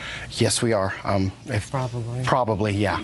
Do you wear a helmet? Yes, I do. For what? Safety reasons, in case somebody pulls out in front of me and Right. Right. That's why you have lights on bikes if you're going to be riding at night. And so tell me what happened, Mr. Leach. Our street was very dark. It has no street lights. I was pedaling, and her car is the color of night. It blended in, and it was parked, if I can show you on the diagram, it was parked probably a little farther back, but it was, to me, it was illegally parked. And it was on a corner. I was pedaling, and I looked up, and next thing I know, under the tree, next thing I know, I hit the front end of the car. Okay, so Mr. Leach, we are talking now about certain things that you can do nothing about, because as night follows day, that's science. And in science, it's going to get dark outside. So when you're driving a vehicle, what they do is when a vehicle is operating, they put lights on the car so that you can see where you're going after night falls, right? So it's not the night's fault that you hit the car. Now, cars can be painted in many colors. It's not the car's fault that it was painted the color of night, right? Correct. So it can't be the car's fault that it was that color. Now, how long do you think this big tree has been living on the corner? I couldn't tell you. 10 years? Since before he moved in. Yeah. The tree didn't move, right? Correct. So it can't be the tree's fault that you hit her car. And the last thing that you said was her car, you believe, was parked illegally. True. But the car didn't move. Correct. There was only one thing that was moving. Mr. Leach, that would be you. I totally agree. Now, Miss Evans, tell me, you were awakened to the alarm going off in your car? No, we were watching a movie. I was over at my friend's house. And what happened? It was around 11 p.m., and I heard my alarm going off. So the alarm did go off as a result of being hit? Yes. So I walked out, and they weren't near my car. They were walking away from my car. And I walked down and looked at my fog light, and my fog light was broken on the ground. And I walked back up halfway to the driveway, and that's when Kathy stopped me. Had you known her before that evening? No. So you never met her before? No. She walked up to you and said? And said, we were riding our bikes, and my boyfriend hit your car. And I looked over at him, and he was laying on the grass with his bike. That's not true. And shh, Mr. Leach. Shh, Mr. Leach, look at me. And Kathy said she was going to run and go get her information, and that she did not want to go through the police. She did not want to go through insurance. That she wanted to pay cash. And she walked back over and said he had some to drink, and that here's her information to put estimates in her mailbox, and that she would get back to me. And she gave me her number, She gave me her work phone, her cell phone. Miss Fry, did you write down your telephone number, your work number? I gave her my business card. What did you give her your business card for? For the purpose of, I had walked over and explained that he had hit the car and that he was lying on the ground because he had hurt himself when the bike hit the car. And I said, I will get you the information and you can get estimates and the two of you can work it out. I brought her the information back over. I never stated that he was drinking because he wasn't. And I never stated that I would pay her cash because I am not the one that hit the car. What do you want to say? I was standing there and listened to her state that she would pay Brandy in cash to settle the matter. Tell me your last name. Curran. How's Curran? I've lived there approximately 6 years. Okay. Mr. Leach. Yes, ma'am. There is no reason why Miss Fry should take responsibility for this. Exactly. So if the court were going to enter a judgment, it would have to be a judgment against you. Correct. So that, Miss Fry, you may sit down. Thank you. Now, sir, you're there all on your own. In 10 seconds, give me your best shot as to why you're not responsible for this. I never said I was not responsible. I took the car. But what I am disputing is they brought over estimates for $1,400 for the car, which to me was a little outrageous. We told them to get another estimate in a local place. They've done work on our cars before, and they were more reasonable. They probably given a reasonable rate. They never went there. Mr. Leach, let me stop. Sure. A second. Is it that you don't like the amount of money that she's asking for because you believe it's excessive, or that you don't believe you're responsible? The amount of money, and then we had an estimate for $1,400 and $1,600. Now it's $1,800. Well, now she's going to show me the estimates. I have and the photographs. The first estimate that I gave them, that was for the $1,400. When I gave it to her, she asked me to go and get another one with their body, a place, and it shows it was only a month afterwards, not even a month after the accident, that I have for that quote. Just a second. What was the name of the body shop where you wanted them to go? Boulevard. This is one of those from Boulevard? Yes, and that's my third one. Can I see it, please? We never got that one. We never got those. I don't care whether you did or not. Now I have them. So am I correct? Boulevard gives you $621.72? Mm-hmm. That was just the paint that they said. They didn't say anything about the hood. That is, I have pictures of my hood and where it's not aligned with the other side from where he fell on it. And Your Honor, I did not fall on the hood. I have your handlebar marks on my hood. Well, there is damage to the hood.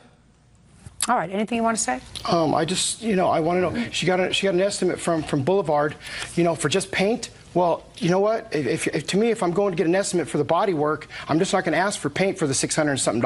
I'm going to say, I'm going to say, hey, it's just, I need the body work done. I don't understand that. I went in and asked for an estimate, and that's what they gave me. I didn't ask them just to do paint. Did you ask them for an estimate to fix it or to paint it? To fix it. I said I needed it fixed. The damage to this car can't be done for $600. She's got something wrong with the hood of the car that's going to have to be pulled out, painted if it's going to be done right. The $1,300 is a reasonable estimate. Okay, judgment for the plaintiff in the amount of $1,360.64. Thank you. Thank you. Elizabeth Rivera says her ex-boyfriend's girlfriend, Athena Hernandez, bit off the tip of her pinky finger during a fight. Athena is countersuing, claiming Elizabeth vandalized her truck. Miss Rivera, the defendant is your ex-husband's current girlfriend. Correct. And according to your complaint, outside of school, an incident occurred where she attacked and assaulted you. You want to be compensated for that injury. It resulted in severe damage to a finger. Ms. Hernandez says you initiated this altercation by damaging her car. Fight ensued. You may have gotten the worst of the fight, but you started it. And she is counterclaiming for the damage that she alleges you did to her car that day, and also for the fact that she lost her job because of this incident and lost wages. That's your counterclaim. Yes. How long were you married to the ex-husband? 13 years. Do you have children? Yes. How many? 2. How old? 12 and 8. What's his first name? Jose. When were you divorced? I wasn't legally married. Common law. Common law in what state? New York. There's no common law in New York unless it was before 1933. And from looking at you, you didn't live with him in 1933, so that you were never married to Jose. No. But you were together for 13 years. Correct. Come you never married him? I wasn't ready to get married. You were ready to have 2 children with him, but not get married. Exactly. I always understood that. It was always clear as a bell to me. When did you separate? We were together 13 years, and we separated a couple of years ago, like maybe 4 years ago. And when did you meet Jose? You have children with him? Yes. How many? 1. How old? 6. So you were with him when he was living with her? No. According to me, he wasn't living with her. Your child there's a 2-year age difference between Yes. your child and hers. Yes. How long have you been living together? Going on 4 years. Well, for the 4 years before that, where was he living? In his own apartment. Sounds like some bargain. What does Jose do for a living? He's a broker, an insurance broker. How long has he done that? About maybe 6 years. Does he make a living? Yes, he does. How much money does he earn? About maybe 35, 36,000. Does Jose pay child support? No, he doesn't. How do you support your children? He provides for them. How do you support your children? He supports them. How much does he send you? He doesn't send me anything. If they was to need anything, he'll go buy it for them. That's not supporting your children, Miss Rivera. Do you work? No, I don't. Well, who supports you? Is not an answer. The city. The state? The state. And how long have you been a recipient of state assistance? About 19 years. 19 years. Well, that's the reason you didn't marry Jose. Yeah. That's the answer. I knew, you follow the money, you always get to the answer. That's a reason for not getting married. So Jose works as an insurance broker. The state pays for your 2 children. And Jose has another family. Who do you work for? For myself. What kind of work do you do? Insurance broker. For the same company? Mm-hmm. How long have you worked for them? It's mine. It's an actual brokerage. I own my own brokerage. Does he work for you? Yes. How long has he worked for you? 6 years. Is he a paid employee or on commission? No, he's a paid employee. And what's the name of your company? Popular Multi-Service. Where are they located? In the Bronx. Oh, perfect. The state of New York is going to send me a big gold star for this one. Now, tell me when this incident took place. It took place on February 5th, 7:30 in the morning. Tell me what happened, Miss Rivera. Okay, I was taking my kids to school at 7:30 in the morning because they have to be inside by 8 o'clock. So as I'm approaching the school, I see Athena Hernandez coming out of the school. And then as I'm getting closer, she's running back into school. So as I'm approaching inside the school, she's coming out. And she's coming out saying a smart remark. Just tell me what she said. She said, haha, I have a car. Go ahead. So I looked at her, I was like, come on boys, let's keep on going inside. That's not necessary. So I gave them my blessings, I walked them inside, and then I stood about 10 minutes inside. I came out, she's still out there, parked in front of the school. She pulled down her window, she started cursing at me, and she spit at me. So I spit at her right back. And I continued walking home. As I continue walking home, I'm turning the corner, ready to cross the street. As I'm crossing the street, she turns the car in a one-way, she eats the stop sign, and she hits me with the car. I got surprised, I fell down. So as I'm getting up, she rushes out the car and she starts attacking me. So I'm trying to defend myself. So I'm trying to unzip my coat to put my hands up. So I finally took off my coat and she kept on attacking me, and then she snatched my coat, ran back in the car. So at that moment I was like, help, help, somebody, can I have a cell phone to call 911? I need to call 911. I'm being attacked. Somebody finally let me call. So I'm like, help, help, help, please come. I'm being assaulted over here. So I see her rushing back out. She's like, calling your son? Who are you calling, huh? When I see her coming out, I pick up the stick to start her to see if the cops come. And I'm taking off my boots. And I'm like, leave it alone, leave it alone, leave me alone. You're taking off your boots? Yeah, because I had some boots up to my knees, and they were high, and they were tight, and I kept on falling. So to have my balance and protect myself, and I'm like, leave me alone already, leave me alone. The cops are coming, leave me alone. She was like, no. She smacks the stick out of my hand, and she attacks me. And I feel somebody else behind me push me against the gate, and she just kept on hitting me, boom, boom, boom, boom, boom. And I kept on defending myself, and she bit my finger. And she said, ha, look at your finger on the floor, and that's when the cops came. And I was just, it hurted so much, it was unbelievable. So it was the tip of your pinky finger that she bit off? Yes. All right, Ms. Hernandez, tell me your version of the events. Okay, my child and her 2 children attend the same school. This is not the first time that we see each other. But every time we see each other, she has something to say, whether it's indirect, under her breath, whatever. Usually I just let it go, you know, give her a, you know, smirk, whatever. This morning... Let me stop you just for a second, just for my own information. Are you nice to Jose? Yeah. Are you nice to Jose? Yes. Because you said nice things about him before. You said if the kids need anything, he gets it for them. And I assume that you're still living with him, that you think he's a nice guy. Correct. And I assume you don't like her. I don't have anything against her. I assume you're not crazy about her because I believe that there is this underlying current of animus, anger, that the two of you have, and you're not crazy about her. Is that right? That's correct. And that I don't understand. You see, you look like two relatively normal women. Jose's the bad guy, not you. He was two-timing you. He was two-timing you. There's no question in my mind. So you all make up with Jose and fight with each other. Two women fighting with each other when the bad guy is off doing what he's doing, maybe with somebody.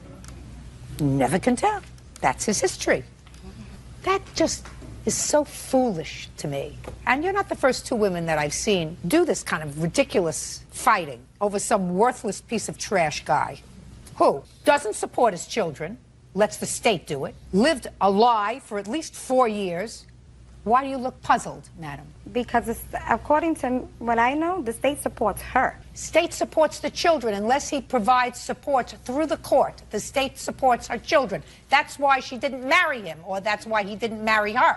They had a little extra cash. He's not going to have that extra cash anymore because they're going to attach his salary, which you just swore under oath that you paid him the last 6 years. They're going to go back and take it out for 6 years' worth of money.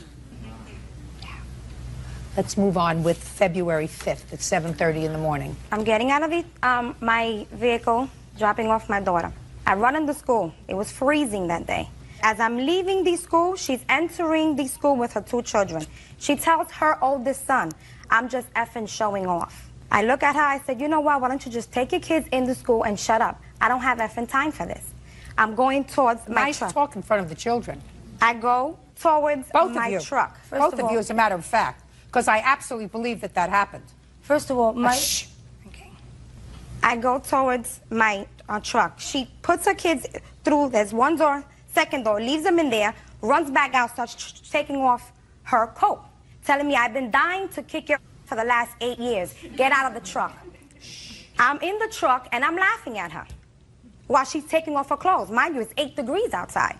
Now she starts kicking my passenger door, gets in front of my truck, bangs on the hood. I'm honking the horn for her to get out of the way. I can't drive fast because there's parents dropping off their children, and we're in front of a school and they have speed bumps. If not, I would have went around and kept going. Couldn't do that. I went up, moved up a little, she moved over, right? As I'm going towards, there was a stop sign. Just a minute. You have a big business? It's a small business, not that big. In case somebody has to reach you at your business when you're out with your child, how do they do that? My cell phone. Which works? Which I didn't have. I don't believe that. You don't walk out of the house in 8-degree weather in a car without your cell phone. Your Honor, I didn't even have a bra on.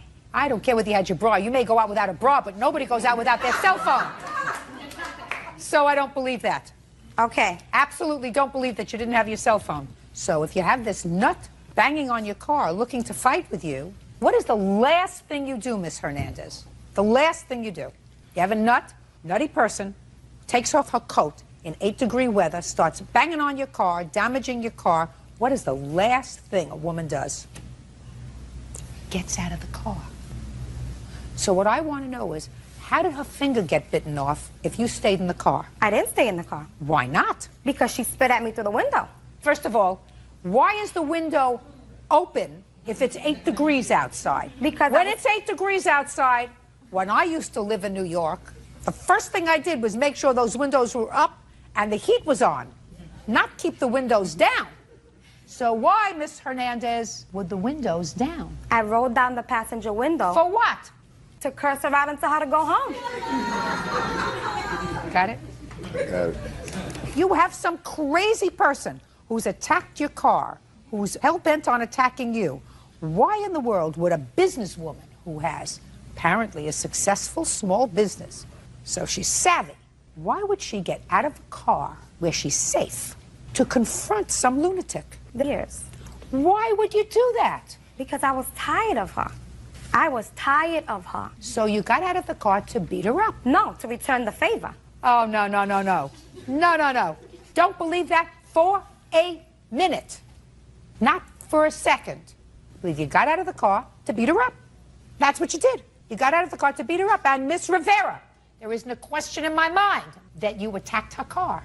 Not a question in my mind that the situation happened exactly the way you told me it happened, with a few minor changes, that she beat you up because she was furious. And there isn't a question in my mind that she banged on your car before you got out of the car and beat her up. Now, who is this, by the way? This is my son. He's been supporting me through my pain and suffering. You wouldn't have had any pain and suffering if you hadn't started to rail on her car. Your Honor, this has been going on for a long time. Miss Rivera, I'm not interested in a long time. She's been sending me letters through the mail and harassing me and everything. Were you arrested? Many years ago. Arrested for this case? Well, yes. Correct. Were you arrested? Yes. For this case? Yes. And what happened when you went to court on this case, Miss Rivera? Because you were arrested, I assume, for either vandalism or harassment. What happened with that case? They just gave me a fine of $95. They were going to give me a misdemeanor, but they saw that... Don't tell me what they saw. You must have pled guilty if you had to pay a fine. Yes, I did. What did you plead guilty to? To, vandalizing. Right. There you go. That's exactly what I surmised happened. You vandalized her car, and you pled guilty to that in a criminal proceeding. They didn't tell me it was for her vehicle. They just said it's for the... For vandalizing. What did you think you were vandalizing? The snow? Well, Vandalizing her car. She can't prove that I did anything. Miss Rivera, you pled guilty in a criminal proceeding. Finished. It's over. Now, Miss Hernandez, you were arrested for assault. Yes, correct. And what happened with that case? Were you found guilty? Yeah. For assaulting her? Yes. Oh, this case is over. Wish I would have known that before we started. You have to pay for her injuries because you pled guilty to assaulting her. She didn't pay for medical bills. The state did. No. I'm not giving her a dime for her medical bills because she don't have any medical bills. But you assaulted her. She has to be compensated for that. And you have to pay for her truck because you started it. Why would I have to pay? She don't have no evidence I did anything to her. Oh, yes, she does. Because you pled guilty to vandalizing her truck. Now, you have pictures of the truck? No, I have an estimate. I'd like to take a look at it. And is that the finger that she bit? Yes, and I have the estimate of my finger, too. I don't need an estimate for your finger. You have Medicaid, is that correct? Yes, I do, but Medicaid doesn't pay to fix my finger. Nothing you I can have do to estimate There on is that. absolutely nothing you can do to fix your finger.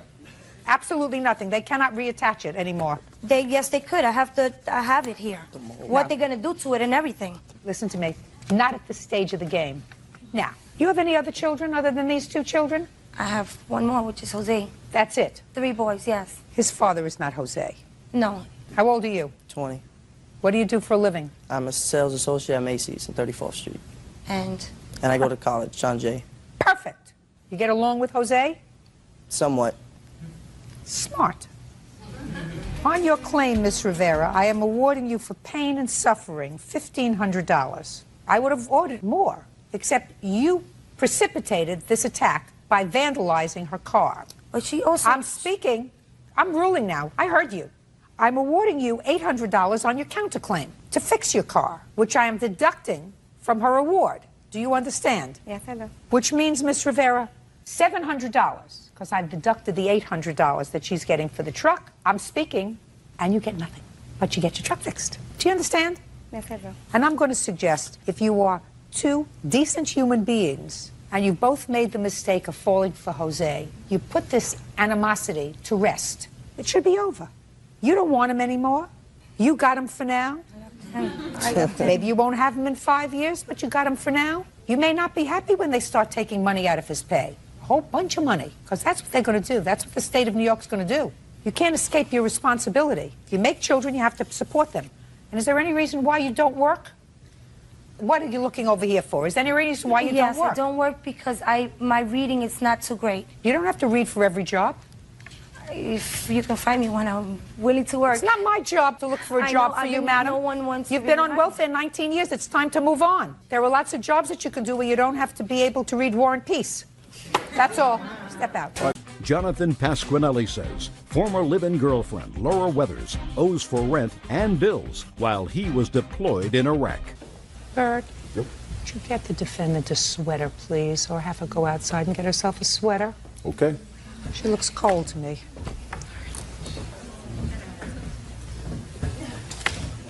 We'll be with you in a moment, sir.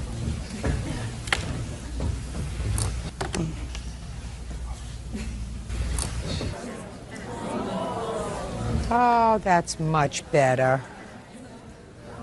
Much, much better. Mr. Pasquinelli, according to your complaint, you and Miss Weathers lived together for a period of time. You rented an apartment together, you were splitting the bills. And then you were deployed to the Gulf. Yes. And it was your arrangement with the defendant that she was going to stay in the apartment, that you would continue to pay half the rent, and she would pay half the rent, and she would pay all the utilities since she was living in the apartment. Yes. You returned from the Gulf and found that she had not paid the rent, that the utilities were never paid, and according to you, she owes you a bundle of money. Yes. The defendant says that she only lived in the apartment for 5 months after you left, and you agreed to cover her rent because she was a little short, and in addition, she never received the utility bills. They went directly to your parents' house. That's your defense? Correct. All right. When did you move into the apartment together, Miss Withers? November.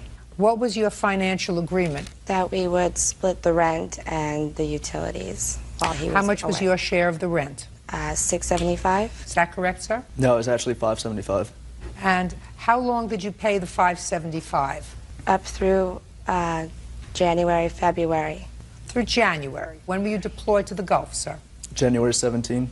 Now, what about the utilities? Did you pay half of the utilities up until he went away? I did. Is that correct, sir? Yes, she did. Now, how did your agreement change, Miss Weathers, when he left for the Gulf and he was no longer living there? I actually ended up getting a DUI because my truck broke. I had a tire. It was a brand new truck, and he had said that while I was paying my $3,000 lawyer and all my fines and my truck, that I wouldn't have to pay and that we would do it. I would get it back just to look you at me. eventually. And what? That it was until I was able to. I could just pay what I could. Was there a full sentence there someplace that I didn't hear? I don't know how to break it down exactly. Try speaking in a full sentence, you know, with a beginning and a middle and an end and a start and a finish. I would just pay what I could when I could. There you go. That wasn't hard, was it? It was fine. So how much did you pay? $300. When did you deposit $300? February. Show me. I know he has his bank statement he can prove. I even called his mother to get his bank information. Well, if you called his mother to get his bank information, that means that what you were doing is you were paying the entire rent out of his bank account. Is that right? Oh, before he left, he gave them checks in full. Really? Yes, Your Honor. How was she supposed to pay her half? I left her deposit slips from my bank account to deposit it directly into my checking account. So it was all taken out of your bank, and Yes. she never deposited any money. She says in February she deposited $300. I'm just curious. Do you have any indication of that? I don't, but I will deposit that money. So your agreement now, according to you, now that we got a full sentence, Ms. Withers, was that when you could, you would pay him back. That's correct. After the $300, when did you start paying him back? I didn't. Why? Because we were talking, and it was just pretty much that whenever I could pay it, I would, and at the time, I couldn't. So eventually, you know, we would just come out in the end. I have an email. There's a sentence there. It's coming. There's a sentence there. I know it's coming. It's coming. I have an email. There's the sentence from him. I have an email. That's perfect. 4 words. Sounds just about right. I thought so. Just basically him saying that he knows that I can't pay it and eventually we will get through it. Well, that's pretty much what you said. I don't know what was awesome. Something was awesome before we got to the rent. Oh, we did thousands of emails, so the headlines were a little wacky. Oh, I see.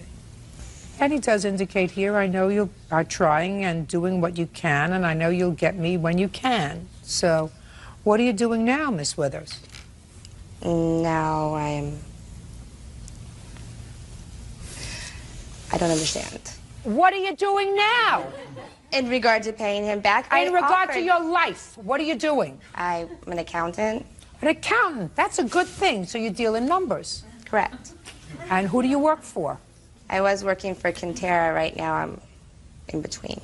How are you supporting yourself again? Well, unemployment. Who is this? This is Anthony. Anthony. I assume Anthony has a last name? Palazzo. And what does Anthony do?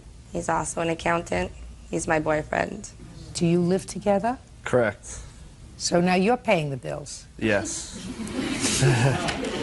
Not like that at all. This is... Just a second. Good for you. That's not the case. Don't make it look like that, because that's not the case.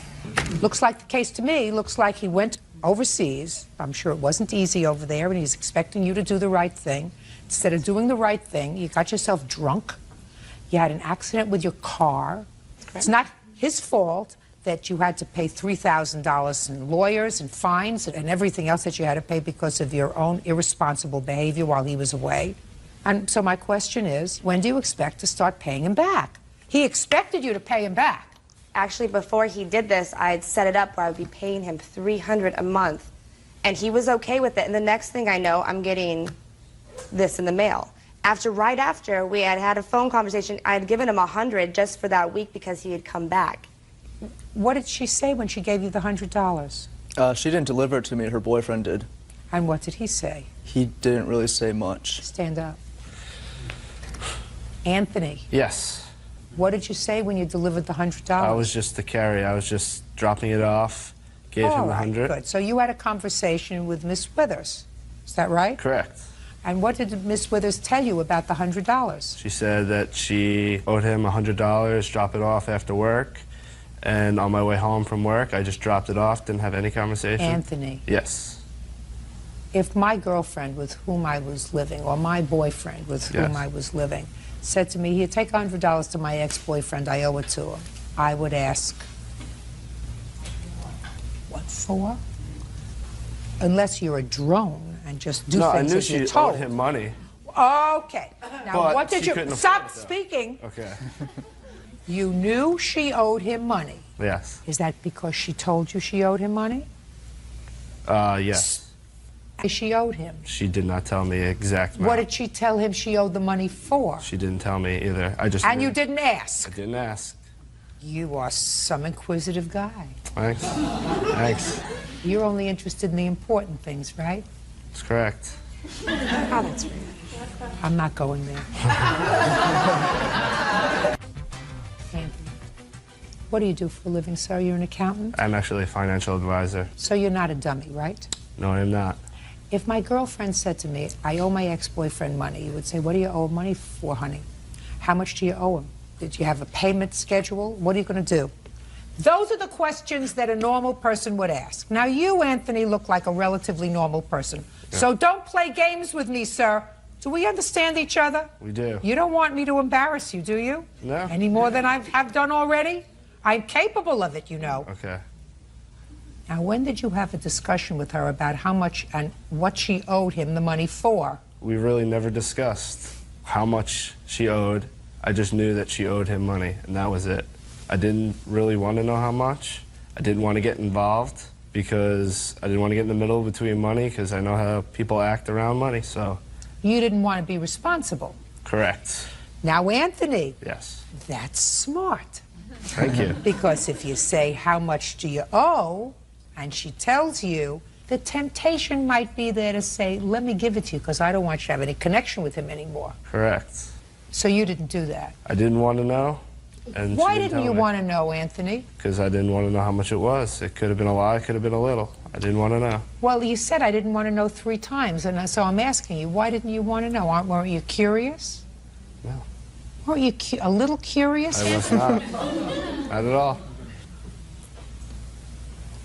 When were you deployed, sir? In January? January 17th. When did you get home? July 31st. So she was there ostensibly for 5 months, is that right? I don't know when she left. I don't care when she left. She was there for 5 months. Fine. That she owes you money for. And she owes you $2,875. Now, tell me about the utility bills. When I got home, I had a $617 gas and electric bill. Can I see it, please? What were you doing there? I wasn't even there. You're making wine? What were you doing? I have no idea. I Actually, wasn't. this is gas and electric also. And these are unopened. Just, I didn't know if... Can I see the unopened ones, yes. please? This is actually cable, which I'm not allowed to have cable in San Diego anymore because the bill's not paid. you live at 9215? Yes, I do. Okay, and these were sent to 9215? Well, she paid you $300, so I'm deducting that from the $28.75, leaving $25.75. And here is a bill. Ooh, past due, date mailed, May 3rd. You would still be there, right? No, I moved out in the beginning, of May. I wasn't there. Well, this is mailed on May 3rd, so you owe $574.20. Cable. I tried disconnecting that because, number one, I'm not home. Number two, we have no computer, which we needed internet for. And because my name wasn't on it, I couldn't disconnect it. Why didn't you email him? Name's on the bill. Shh. Why didn't you email him and tell him? No, that's the time. Listen to me. Why didn't you email him and tell him to cancel it? I did. I had emailed him. Show me. I don't have that email. Anthony. Yes. Where were you working in May? In May, I was working at Quintera. And where was she working? Quintera. Also. That's how I met him. So that's how you met, Yes. May. When did she move in with you, Anthony? I would say In July. Jump! Didn't ask you. I June. asked him. Beginning of June. So from May, whatever, when you moved out until you moved in with Anthony here, where were you living? I was just staying at friends as I was going back and forth because it was closer to my house. What house? Or not my house, but to my work. It was just easier because I lived pretty far from work.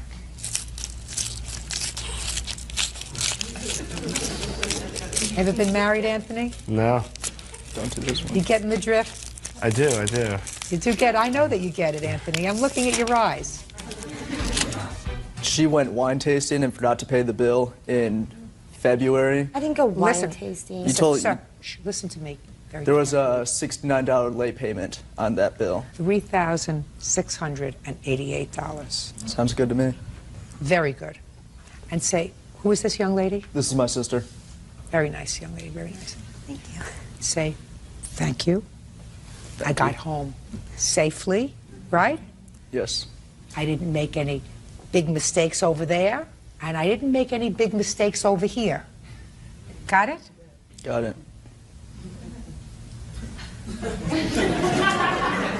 That's all. Thank you. Parties are executed. Frances Garcia is suing her mother, Joan LeGrand, for the unpaid interest on a loan. Frances says her mother has a gambling problem. Miss Garcia, Miss LeGrand is your mother. Yes.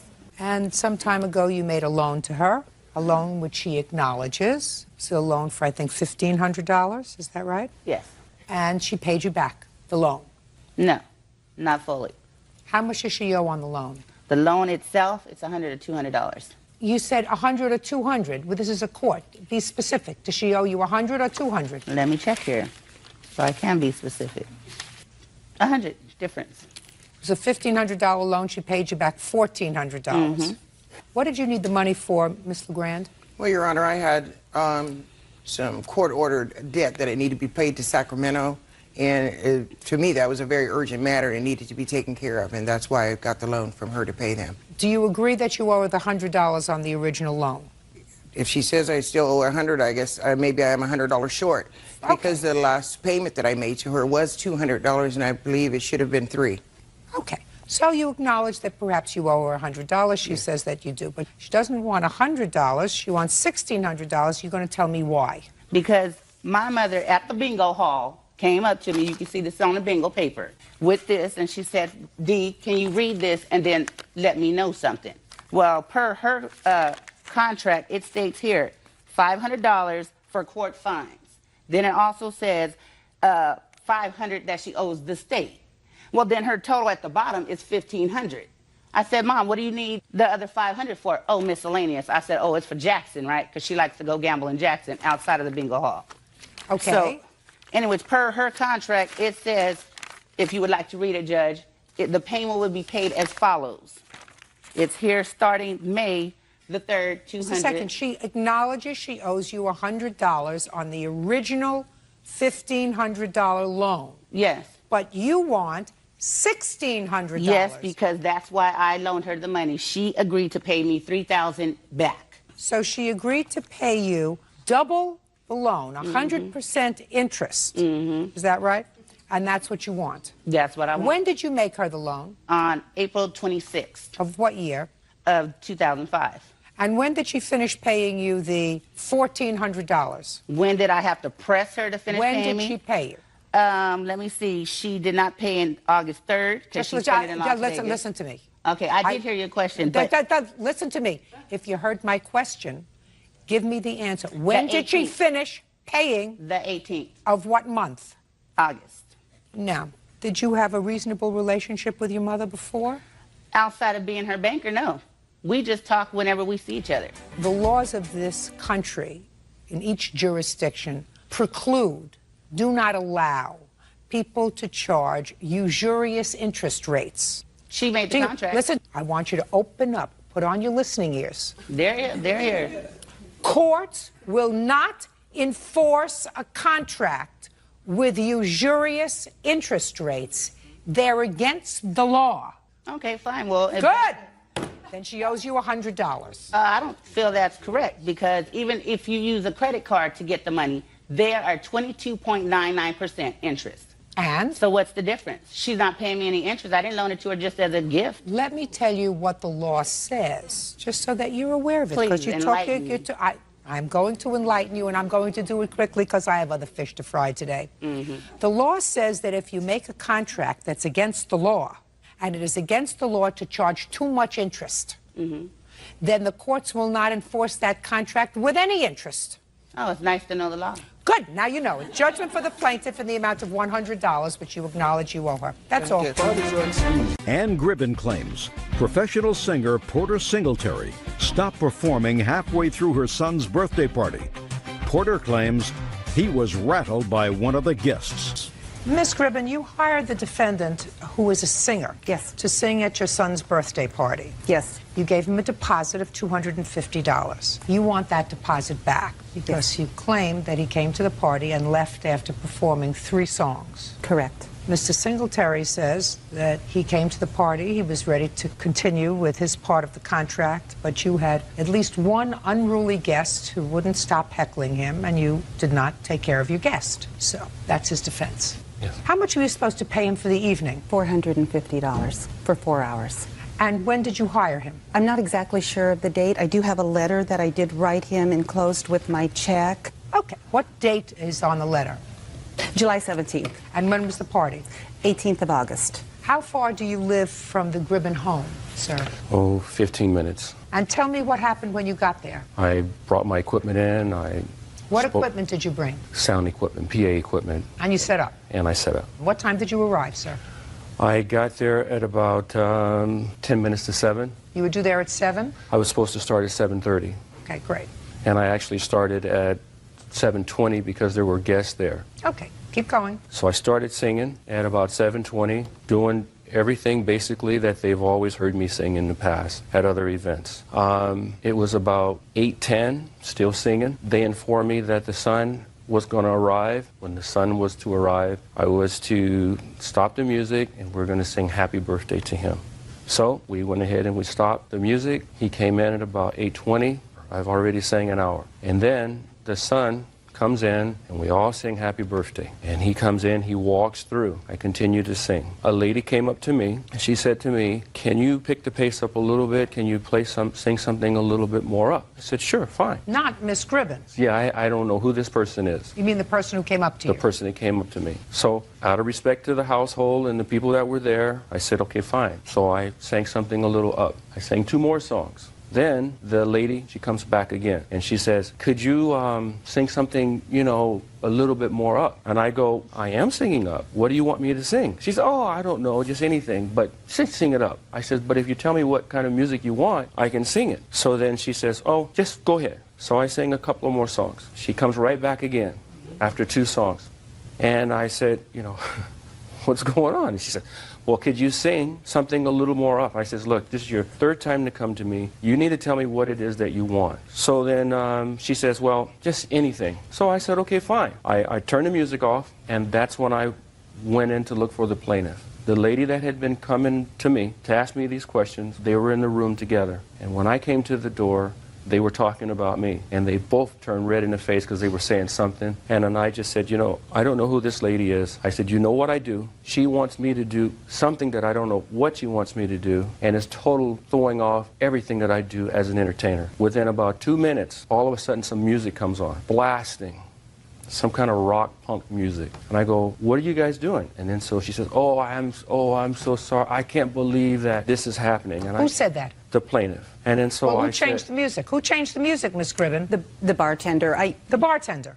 Go ahead. So then she said, you know, oh, Porter, you know, I can't believe this. And I just said, well, you know what? I'm an entertainer and I'm singing, and I sing with a feel. And when you change the mood of the show, it throws everything completely off. And this music, and the kids are just bouncing their head around, and, you know, they're into this music. So they're into music. Up to this music. Okay. You left because of this disagreement that you had with her son's fiancé. Well, whomever this lady was. That was the son's fiancé. It was the son's fiancé, the girlfriend, yes. Girlfriend. Girlfriend, fiancé. Now I'll hear you. Okay, I remember it a little differently. First of all, Porter's a fabulous singer. I don't question that one bit. We've seen him at several venues, different places. And nobody's ever had a problem with him? Nobody that I know has ever had a problem with him. Right, that's why you hired him, because you liked the way he sang, and nobody ever had a problem with him. Super So now I'm hearing you. But it's a little different. The times are a little different. He wasn't there that long. I remember it that he sang 3 songs. Well, he sang more than 3 songs. Oh, okay. 3 songs last half of the amount of time we've just spent together. Okay. Okay. So I know you said 3 songs. That wasn't true. Keep going. Well, what happened was my son's girlfriend did interrupt him. I don't know how many times it was. Porter came to me, what he's saying is true, and he was telling me what happened, and he was upset about it. And when he told me, I was upset about it. I had no idea. But I want to just tell you one thing that was a little different. Porter was going to come that day with a DJ, and what happened was 2 things. He was going to come at 1 o'clock that day, and we were going to go over the song list. But it was his birthday that day, and he called me and said his family was taking him out to lunch. Would it be all right if he didn't come? I said, yes, it's fine. We'll see you tonight. Okay. And then when he got there, I said, where's the DJ? You mean you thought you were going to get a singer and a DJ for $450? Right, well, what planet do you live on? I'm sorry, not a DJ. I'm sorry, DJ equipment. I'm sorry, okay. not a DJ. I'm sorry. So you had entertainment for the entire day. He was going to sing and DJ equipment when he wasn't singing. Correct. For $450. Keep going. Okay, but he got his DJ equipment stolen, and I said the reason I'm bringing that up is I said that was no big deal. I mean, he sings beautifully. Let's go. But what happened was when he came to me and told me that my son's girlfriend was had interrupted him, you know, I told him that I would immediately speak with her, and he's telling the truth. When he stopped playing, the bartender turned the music on. So I told Porter, I said, I'll turn it off. I mean, I begged him to stay. I mean, I told him I'd do whatever I could to, What did you say to your son's fiancée? I asked her, I confronted her immediately because she walked in right kind of behind Porter, and I said, what's going on? And what did she say? She says, well, I just wanted him to play something a little different or something a little upbeat. Well, it's not up to her. Oh, absolutely. I said, let me handle this. And what did she say? Oh, okay, you know, but I mean, I agree that she was rude. But what I told Porter that night, I said, Porter, I mean, you're terrific, and everybody here thinks you are. We want you to stay. I mean, I'll muzzle her. I'll do whatever you want. I mean, it wasn't unruly guests. I mean, it was he has to admit, it was family and friends. Got it. He came to perform in good faith. According to you, you've seen him perform at many other venues. Yes, I did. He's never had a problem. Well, not that I know of. If he'd had a problem, you would have known about it if he was there. No, so he's never had a problem. You hired him. He wanted to do a good job. Clearly, something at your son's birthday was so distasteful that he felt as if he was prepared to risk your good offices to say, I'm leaving. I can't work in this kind of environment. You acknowledge that your guest was rude to him. He doesn't have to tolerate somebody being rude to him. You know, it would have been nice if he said, well, I'll suck it up and continue to play, but he doesn't have to tolerate that. He can leave. So the question is, was the time that he spent at your home worth $250, which was your deposit? And it was. He's an entertainer. He entertained. He came to your house. He spent an hour and a half there. He set up. He performed for $250. That's a bargain. He's entitled to $250. So, did your son have a good time at his 30th birthday? We still had a good time, but it was an embarrassing thing. Of course you still had a good time. Well, don't you think he was embarrassed? Yeah, I guess I seen it a little bit differently, but I mean, I don't deny that he, you know, is not a good singer. I mean, I can't say that. No, he It's was just- embarrassed. It's just that we tried to do our best to make it good with him. I mean, I believe that you did. I believe that you said, let me handle it. You Yeah, said I to did. your future daughter-in-law, let me handle it. She's still the girlfriend? Ex-girlfriend now. Ah. See what happens? All things work out for the best. How much after the party did she become an ex? Couple months. Couple of months.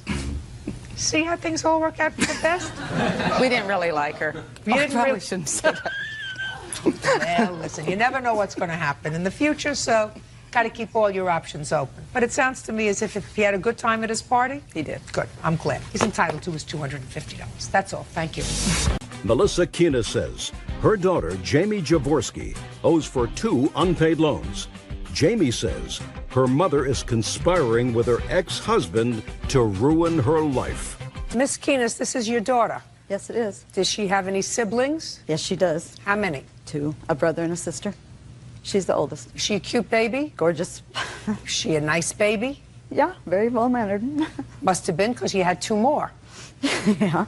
Well, you're not getting along so much anymore, and it is your claim that your daughter owes you the balance of 2 loans. One loan that you made to her several years ago in order to permit her to open up a business. That loan was for $10,000, and she's paid back a substantial part of that loan. That's correct. Over the course of the last 3 or 4 years. You were opening a beauty salon, and you were able to do that through the loan from your mom. Exactly. The second loan was for $2,000, and that was more recently, and that was to permit her to get an attorney because she was going through a divorce. Correct. With regard to that $2,000, your daughter says there was never any discussion of a loan, that you were ecstatic that she was divorcing the husband, and you agreed to help her secure an attorney so that she could That's not true, get Your Honor. so that she could successfully conclude the divorce process. So let's deal with the first loan. When was that, Ms. Jaworski? It would have been in August because I bought the business. I took possession August of what year? 03. And it was for $10,000? Yes. Was there supposed to be interest paid on the loan? No. Well, tell me how you were going to make this loan with no interest. I knew that she had money left over from my grandmother's estate. Put your hand down. What do you mean left over? Well, my grandmother didn't take care of things how you're supposed to, and so all of the money that was left out of her estate went to the state for her care.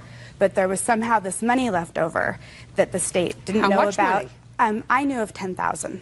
Okay, go ahead. And so I asked my mom if I could borrow that $10,000 from her because I knew it was in the bank sitting there, and so that there wouldn't be interest or anything on it because we already had the money. Well, there would be interest on it. If she loaned you $10,000, then she's losing the interest on $10,000 for as long as it takes you to pay her back. There was never any discussion of it. But you do understand that. I understand what you're saying, but in my mind, it wasn't that way. I don't care what It was in just your sitting mind. there. What I'm telling you is, if your mother takes the money out of the bank, then she's losing interest on it, so there is a loss. I also don't understand why she should make this loan to you without interest when you have a brother and a sister. Why would she just let you have it all yourself? Because it was just going to be a loan. It was going to be paid back. In what period of time? There was no set period of time. Because when you open a business, you never know. Most businesses fail in the first 5 years. And Well, so, what happens if your business failed? You mean you weren't going to pay her back the money? Well, no, I never intended not to pay her back the money. But you just said most businesses fail within the first few years. What happens if your business failed? Well, if my business failed, I would still have to pay her, but that was just to help me out. It was my mom helping me out. It was family helping family out. But she didn't take that money out of the bank. At the last minute, she had decided that she was going to pull it off of a credit card because she was nervous about the state finding out that she still had that money. You mean she didn't think that they would find out about it if she kept it in the bank? Go ahead. Keep going. Keep going. I'm listening to the story. So she wanted to take it off of her credit card rather than take it out of the bank because she was afraid that the state would find out. Well, she was worried that Go they ahead. would find out and then she wouldn't have the money sitting there. Keep going. No, that's really what happened. Keep going. And so at the last minute, she decided to pull it with zero interest. And either way, it wouldn't matter. There was Zero no interest for how long? Forever? I don't know. What do you mean you don't know? You're in business. You don't have zero interest forever, maybe for a year or two, but not forever. I never saw any of the credit card information. I have no idea, to tell you the truth. Well, let's understand this. You knew at the time that you accepted this loan that it was coming off of a credit card. Is that right, Ms. Jaworski? At the last minute, yes. I don't care if it's the last minute or the last second. You always could say no. I know, but I'd already given Listen to me. you always could say no. Mm-hmm. And then if I had... Who cares what happens if you had? If you had, you go to work in somebody else's beauty parlor. Now, there was zero interest. And as a business person, you know that zero interest isn't forever. It's for a fixed period of time, which was for how long? 2 years. That brings us up to 2005. As of August 2005, how much money did you give her? I haven't split it out. These are just the statements that I have until then. Well, I didn't add that up. I don't do that. Math wasn't my strong suit. Me either. You either? Then No. you shouldn't be in business. But if you didn't pay her back in the 2-year period of time when there was zero interest on the credit card, you owe her whatever the interest is. End of discussion. Now, how much is on the credit card? On the credit. Not with the $2,000 for the lawyer. I'm not dealing with that yet. Well, it was all on one credit card, and the balance due on it when she stopped making the payment was $4,995. Show me. Ma'am, before you roll, can I say something else? Well, this is not the last one. That's after I've made a payment, but... Can I see that bird, please? I've made like the last 6 or 7 payments on it. Now, you wanted to say something, Ms. Jaworski? I do, because the interest situation. She had said when we put it on that credit card that if the interest came due, that she would either take the money out of the estate and put it back on there. So I would never, the agreement was never any interest. It really wasn't. Listen to me. You knew at the time she was taking out an interest-free loan for 2 years in order to cover this loan that she was making for you. You had 2 years to pay her back. You didn't. Then interest develops, and whether she takes the money out of the bank and loses interest, you still have to pay. Now tell me about the $2,000 for the lawyer. When we were going through the divorce, or when Chris When was that? That would have been in 2000, I believe, 5. Now, by 2005, we were starting to get some interest on this loan. Okay. Keep going. Okay, well, so then we're going through our divorce, and I didn't have the money to retain a lawyer. At first, we were just going to do it ourselves. And I was telling her that he was going to try to get custody of the children from me, and that I needed to retain a lawyer. And what I don't understand is she hated... Just don't tell me anything other than what happened. Not what you don't understand, not what you do understand. Not interested in what you understood. Tell me what happened. Now, you were crying to your mother that your ex-husband was going to try to get custody of the children, and you couldn't afford a lawyer. You didn't have any money. Basically.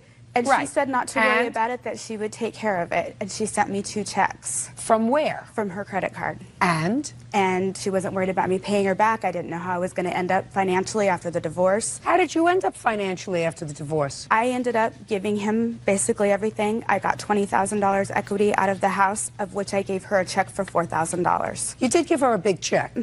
So if you got $20,000 from the sale of the house, why didn't you pay her back everything that you owed her? Because I was buying another house, and I was trying to have a little nest egg in case when you're employed by yourself, it's always good to have a little money back up. Well, but if the only nest egg your mother had was the $10,000 she had of your grandmother's money, why should you have a nest egg and not her? I don't know. I've really thought about it that way. But isn't that a nice way to think about it, Ms. Jaworski?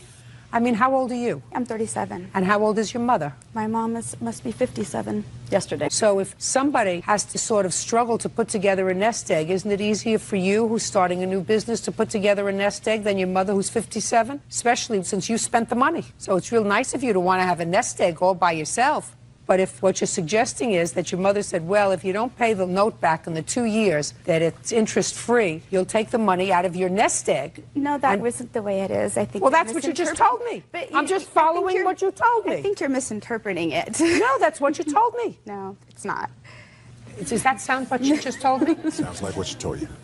That she would take the money out of her nest egg and pay off the credit card and wait for you to finish putting your nest egg together so you would pay her. Duh. If you have a business and you don't have operating capital and you don't have money to buy and bring things in and out, you can't run a business. And so that's what I used the other part of that money for. Was That's not what you just told me. It is. I had it. No, in a that's little... not what you just told me. I had it set aside so if something happened with You the business just- that I could keep it going. That's your nest egg. Well, I had to because if You I owe your lose, mother $4,000. If I lose the shop, You owe your mother $4,000. And I gather that the reason she's here is because you stopped paying her, according to your mother, because you had an estranged relationship for a while. Why, I don't know. because she's seeing my ex-husband. Well, that's what you say. That's what you say. That's not true. I'm seeing my grandchildren. That's in her what you say. ex-husband's house. I think that makes it very convenient for you, Miss Jaworski, because she wasn't seeing her grandchildren, and she wrote a letter, according to her, to her grandson when he was at his father's house, and his father called her and said, if you want to see the boys, you can see them, and she's been seeing them at your ex-husband's house, which ticked you off. So you stopped paying the loan. Judgment for the plaintiff in the amount of $4,000. Thank you very much. Mark Windhausen says ex-girlfriend Lana Speakman owes for the money he paid towards a Dodge Durango. Lana claims Mark was stealing from their share for his drug habit. Mr. Windhausen, you and the defendant lived together for a period of time, and it is your claim that at the time she broke up with you and told you to leave, she kept your property. She kept the truck that you had been making payments on and some other personal property that you had purchased for the house. Correct. Ms. Speakman said everything is hers. Yes. When did you move in together? About 6 of 04. June of 04. Right. How old are you? I'm 24. How old are you? 34. You have children? No. What kind of work do you do, Mr. Windhausen? I'm a welder. How long have you been welding? About a year and a half now. Make good living? Decent. It's fair. Tell me what you make. I'm about $14.50. An hour? An hour, yes. How much did you make last year? How much did I make last year? About $12,338. You worked full-time? Yes, I did work full-time. I got laid off in December of 05, and I was rehired back on, so I had When? it in February. But other than that, you work continuously? Correct. And what did you do with your money? What did I do with my money? Why do you keep asking me a question? I know the question that I asked. What did you do with your money when you got your money, when you were living with Miss Speakman? I cashed my checks at the U.S. Bank, and I went and paid it to, just gave her cash. Well, how much cash did you give her? Approximately about $340 per week. It was different every week. Tell me about this truck. This truck, I needed a vehicle to get back and forth to work. I did not have one. I wasn't able to put one in my name because my credit wasn't the greatest.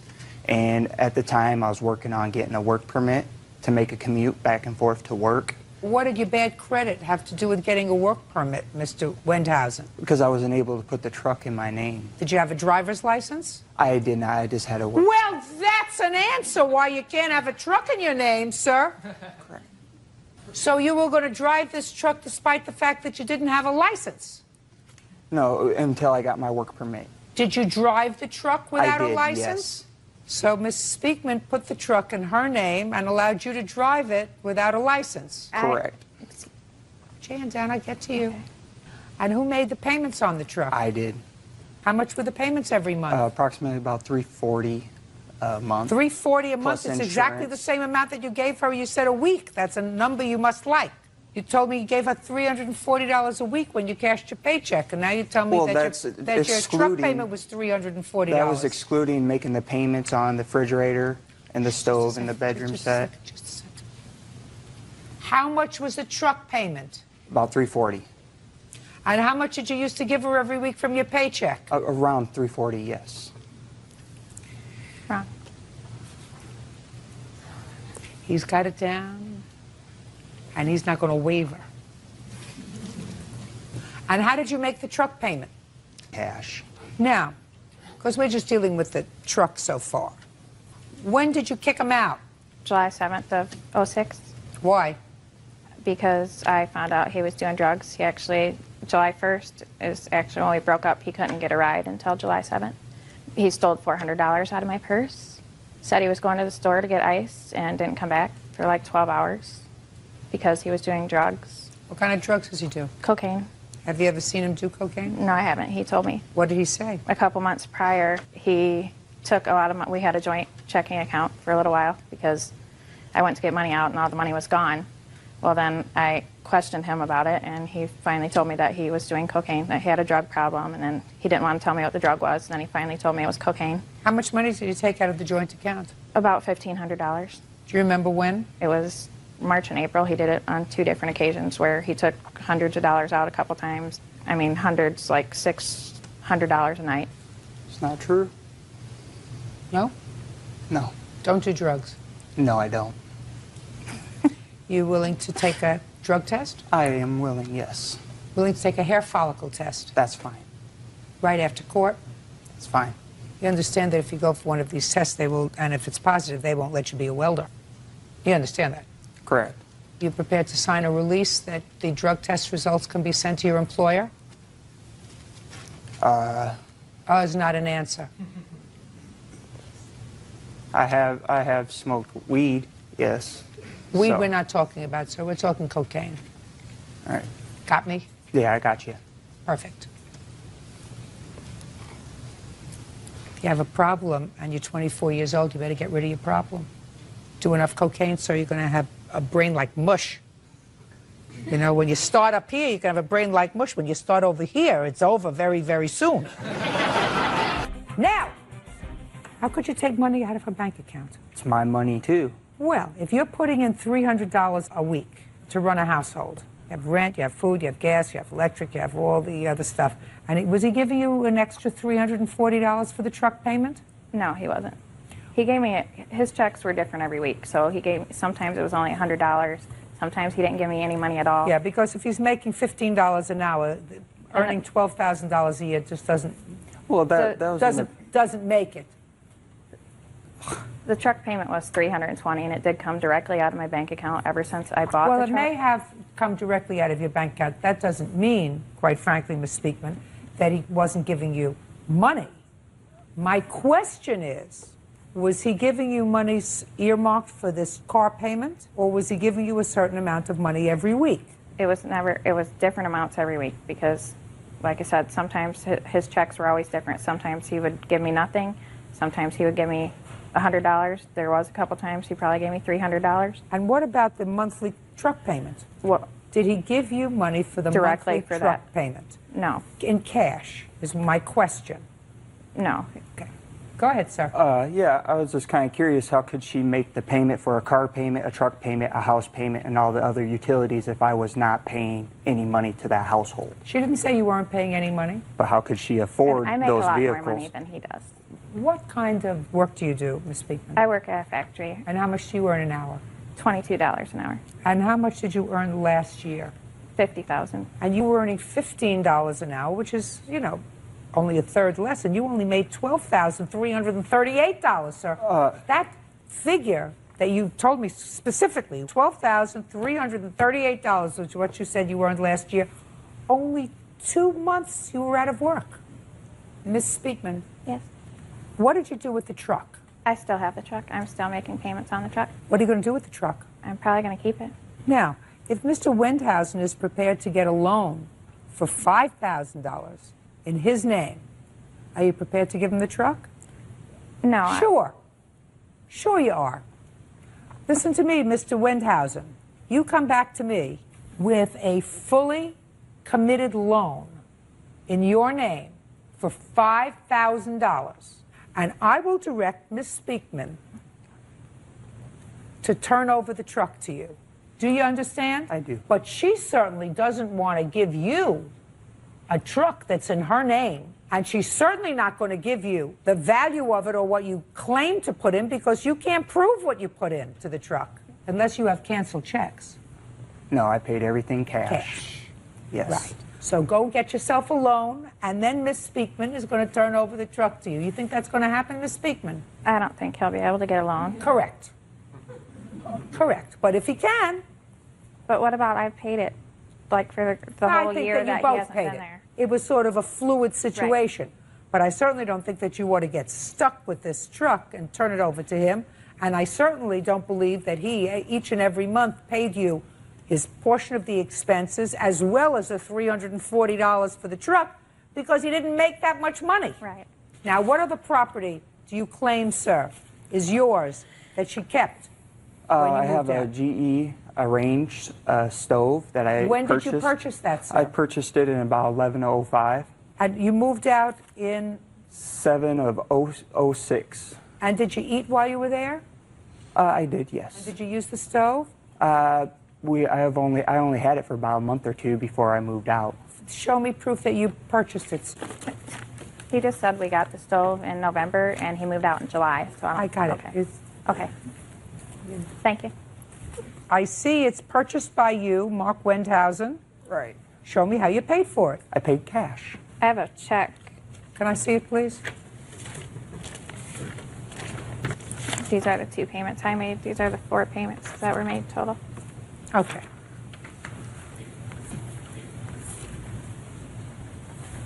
She's got proof of the payments, sir. Proof of the payments that I paid? Well, show me your payments. It doesn't say that this was paid in cash. I paid those payments, ma'am. To whom? To Turner Electric. Show in me. cash. Don't you see there's cash? She writes checks. I pay cash. What else, Mr. Wendhausen? I also have receipts here for a refrigerator. When you moved into the house, Mr. Wendhausen, was there a refrigerator in the house? Yes. Can you please tell me where all my money was going? All your $12,000? Well, I lived there for two and a half years. All your $12,000? His money was going up his nose. Mine Just a was second. paying the bill. Mr. Wendhausen, I don't think that you understand, sir. That barely supports a person. You don't get it. I'm not getting it. I'm making payments that, you know. Show me that you're still making payments. I'm done. Those are the receipts. That's paid off. And you paid for it, and you used the refrigerator, and you used the stove while you were in her house? Yeah, it's my Goodbye, name. Mr. Wendhausen. Do you think I could I take think you have a problem, and I think that you really have to take care of your problem. If you manage to secure a loan for the truck, I am going to direct Ms. Speakman to turn the truck over to you. We will recalendar this case as soon as the clerk receives indication that you've received a loan, and I will direct this truck that you want to be turned over to you. Do you understand?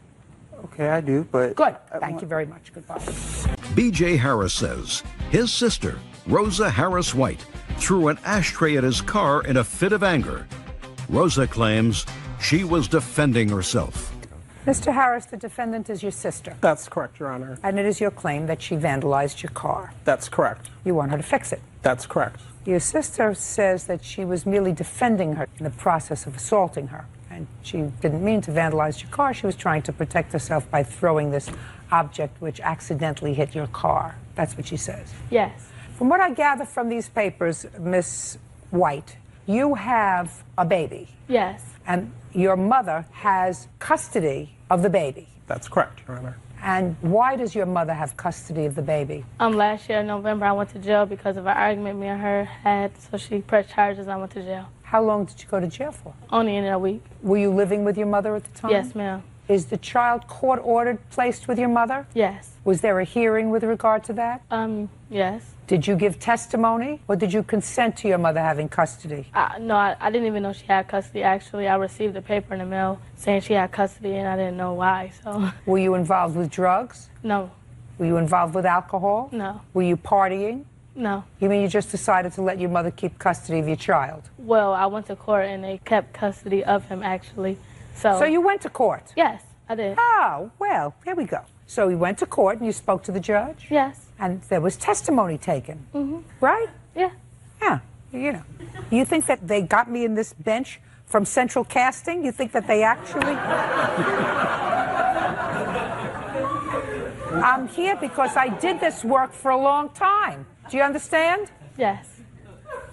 So after a custody hearing, the court determined that you were sufficiently unreliable, I will not say unfit, and gave your mother custody of the child. Now, the child lives with your mother. Do you have visitation, supervised or unsupervised? Supervised. Supervised by whom? The people downtown, the DSS worker. You showed up at your mother's home to see your son on what date? I think the 18th. 18th of February? Yes. Were you supposed to be there? Yes. I thought you said you had supervised visitation downtown. No, actually, they just changed it to downtown. I was having supervised visit by my mother. Yes.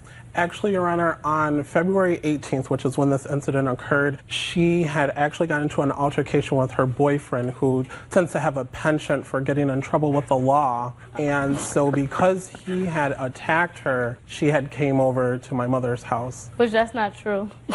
Hold on a second. I assume that that's what she told you. Yes. Then, she doesn't say that now because Mr. Wonderful is sitting right here. Correct. Good. And by the way, he is on probation, Your Honor, so I don't even know why he's here. And he's not allowed to leave the state? I believe so. We reside in New York State. New York State allow you to leave the jurisdiction, sir? No, I'm off probation. You're off probation. Super. News to me. Shh. Sorry. Well, 10 million people will know, including your probation officer if you ever had one. Correct. Perfect. Now, on February 18th, do you know whether the order for supervised visitation with the caseworker downtown was still in existence? I'm not aware of that. Was it still in existence? Yes. So you were not supposed to be at your mother's house? No, I was supposed to be at my mother's house, actually. They just got changed, like, last week, maybe. Well, if it got changed last week, then you were allowed to have supervised visits. Yes, I was. Look at me. Supervised visits in your mother's house, supervised by your mother. That's what you told me? Yes. Okay. According to what you wrote in your answer to his complaint, your son wanted to go with you. Yes. And your mother said you couldn't take him. That's what you wrote here. I said... That's what you wrote. My son started to put on his shoes like he wanted to go with me. My brother would not allow my son to go with me. I said if my son wanted to go with me, he could. That's what you wrote. Oh, yeah, but she let him go with Just me. a second. But he couldn't go with you because there's a court order for supervised visitation, supervised at your mother's house. So you had no son, whether he wanted to go with you or not. Do you understand that? Yes. Now tell me what happened, because after that, my brother then took my son's stuff from him so that he could not leave. Yes. That's what you said happened, which is absolutely the right thing to happen. You did absolutely perfect so far, because that's what the order is. Supervised visits at the house. Do you live with your mother? No, I don't. You were just visiting there? Yes, I was. Okay. He was living. He asked my mother if she wanted me gone. My mother said yes. Then you're going to tell me what happened. Your mother said, yes, I want her gone. Then my brother comes towards me. I said, don't put your hands on me. Let me grab my phone charger out the wall, and I'll be on my way. He comes towards you. Keep going slowly, because I'm old. All right. Go ahead. After that, he called me a tramp AB, so I called him when we was arguing, actually, when I was going out of the house. He pushed me down the stairs, and I grabbed the weapon, and I defended myself. He put you down the stairs? Yes. Wow. Okay, and you fell? Yes. You fell. How many stairs did you fall? My mother has maybe 4 or 5 stairs. And you actually fell? Did you fall on your knees? Did you fall on your face? Did you fall on your hands? I fell on my right knee. On your right knee. Was it bruised? Just a little bit. Did you show it to the police? No. Did the police respond? No. After I left, I called the police. The police said it was a car coming to the address. You called the police? Yes, I did. Why did you call the police? Because my brother put his hands on me. Do you have the police report? No, I do not. Well, why didn't you get it? Because the place where I did the police report at, they said they didn't do relatives. So I went to the regular police station. They told me they didn't have it on record. So basically they threw it out, so I couldn't bring it. Now, just let me follow this. So he threw you down the stairs, Miss White, and now you're lying on one knee down the stairs. The bottom of the stairs. Actually, no, listen to me. You're lying on one knee. That's according to you at the bottom of the stairs. I said I banged my knee. You asked me what happened. What was No. I said, did you fall on your fell down the hands? Did you stairs. fall on your face? And you said on one knee. Have an intact mind. Oh, yeah, on my right knee. Yes, I did. So you're lying at the bottom of the stairs on your right knee, right? Now Yeah. you're down there. Where's the ashtray? On the porch. Shh. Sorry. Do I look like I need help from you? Absolutely not, Your Honor. All right. So the ashtray is on the porch, and the porch is 4 steps up. Is that right? Yes. So you got up off your knee, and you went towards your attacker. Yes. Because he's your attacker. He's Yes. now thrown you off the porch. Yes. So you get up off your knee, you walk up the 4 steps, and you grab the ashtray, right? Yes. And then you throw it at your attacker, Yes. who was standing at the top of the stairs. It missed him and it went to his car, I guess. Oy. Oy. Oh. Oh. Can I see the estimate on the car, please? Yes.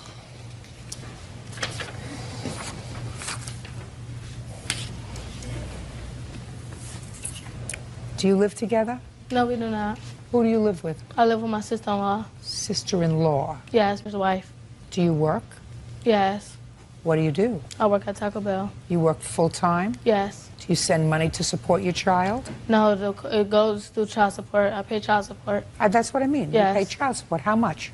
$25. How often? It's supposed to be every month. $25 a month? Yeah.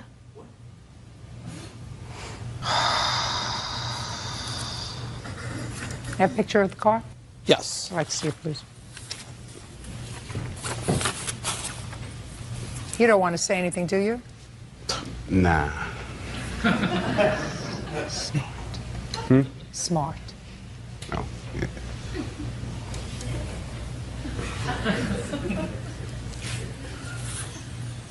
Oh, she hit the roof of the car. She did. Oh, so she's standing on top of The porch. And what did she say when she threw the ashtray? Well, as she actually never fell down the stairs, Your Honor.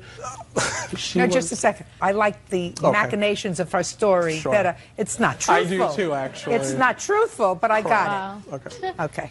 And is that the ashtray that she threw on the top of the car? Yeah, perfect. Oh. Charges for the plaintiff in the amount of $326.25. Thank you Your very Honor. much. That's all. Lori Abarca says former client Matthew Finch pulled his kids out of her daycare without notice.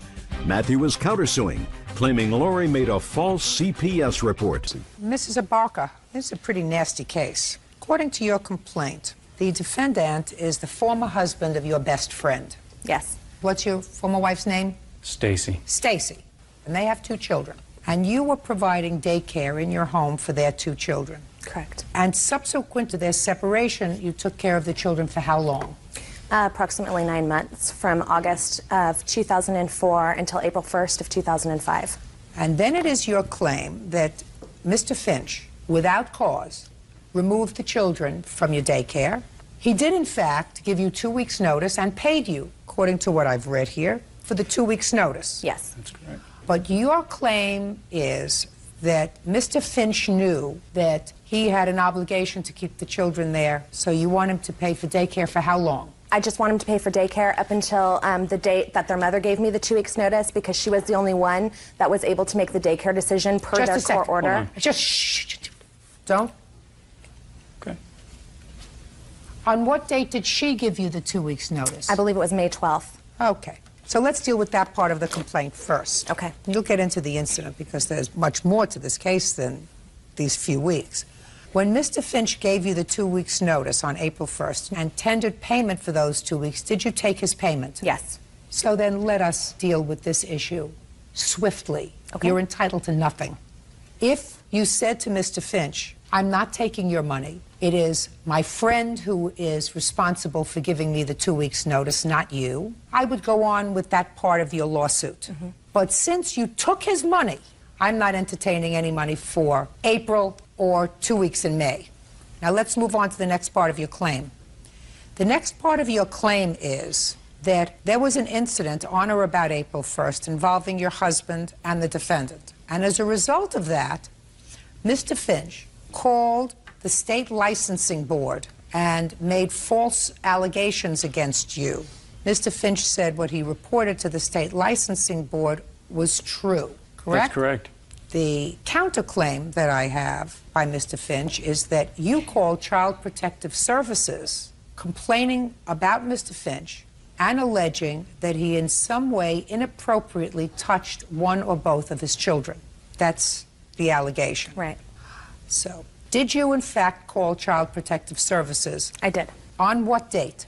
April 4th. And what did you tell them in this 4-4 report? I told them that his oldest daughter, Kiana, for the last month and a half had been reacting extremely badly when he would come to pick her up. She would start crying hysterically. She would run to the background, anybody, my children, my husband, myself, that she could get to. Is that what you told the state so far? Yes. What else did you tell them? And I told them that I felt that there was something going on at the house. I didn't know what, but I know that somebody needed to investigate it. When I did make that phone call, Stacy was right beside me, in full agreement with me calling, because for several weeks before... Don't tell me about Stacy. Okay. For several weeks before, I had spoken to Stacy and Matt about Kiana's behavior. It would be so bad at times that he would come to pick up both of the girls and have to leave with just Lexi, the little one, and leave Kiana at my home until her mother or her stepfather could come and pick her up because she wouldn't go with him. Doesn't. Shh. Okay. So I confronted Stacy about what was going on and told her that I was very uncomfortable with the way that Kiana was reacting and that I was very concerned that something was happening over at his house. No, she doesn't include that. This revelation, Ms. Abarca, that you had to call and make a substantive report to Child Protective Services did not occur until after Mr. Finch removed the children from your daycare. Is that correct? Yes and no. Yeah. The first time that you called and made a substantive report, despite what you say you had been seeing for the last month and a half, is 3 days after he removed the children from your daycare. Yes. There's certain hard data, and then there's certain soft data. Your conversations with your friend Stacy is soft data. The timing of these events is hard data, which in my view very often suggests that you can make a leap with regard to things like motive. You get me? Yes. Good. Now, did you subsequently go to the family court with regard to her allegations Yes, of I did. abuse? Yes, I did. And was there a hearing? There was a hearing. And subsequent to the hearing, was your time with your children diminished, supervised, increased? Stayed the same. We were sent to family court counseling after that. Who was? Me and my ex-wife. Just the two of you? Correct. And did you both go to counseling? I requested private mediation. I figured 1 hour with the family court services was not efficient time to handle this situation, and therefore I was granted time to get a private mediation. And as a result of the mediation, what happened? My time was increased. To what? To 50%. It had been previous to that, how much? It was only 37% time. Subsequent to the call to Child Protective Services, was your daughter subjected to a physical examination? Yes, both daughters were. And I do have the report here. Can I see it, Would you like to please? see it? For both daughters.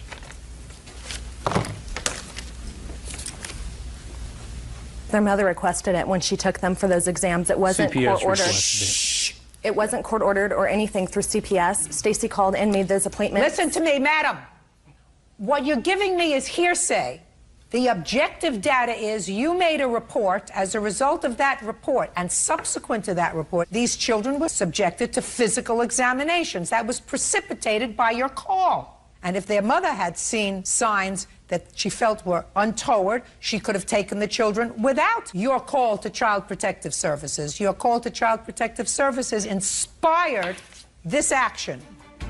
Now I want to know what happened April 1st. Okay. April 1st, Matt calls me probably around 5 o'clock, letting me know that he's on his way to pick up the girls. And how many days a week had he picked up the children? He picked them up at least 85% of the 9 months that they were with me, because their mother would work nights and evenings and stuff like that. How old are your children? They're 6 and 8 now. So now he came to pick up the children on April 1st. He had called me and let me know he was coming to get them. And As I do every day. Listen, if you interrupt again, it's not going to go well for you. Do you understand? Yes, ma'am. So far, you don't feel as if I'm favoring her, do you? Not at all. Then keep your mouth shut until I look at you and ask you a question. Yes, ma'am. Good. Go. His phone call was that he wanted to change his payment dates on the way over. I said, no, we're not going to change them. They're in a contract. You've signed it. This is the way that it's been for 9 months. And he got very angry. No, just a second. No. Did he tell you why he wanted to change his payment dates? No, he didn't. Okay. And you said, no, you can't. Right. If your friend Stacy had called and said, I would like to change the payment date, what would you have answered her? I would have talked to her about it. Right. Which is what I tried to do with Matt. No, that's not what you said. You said absolutely not.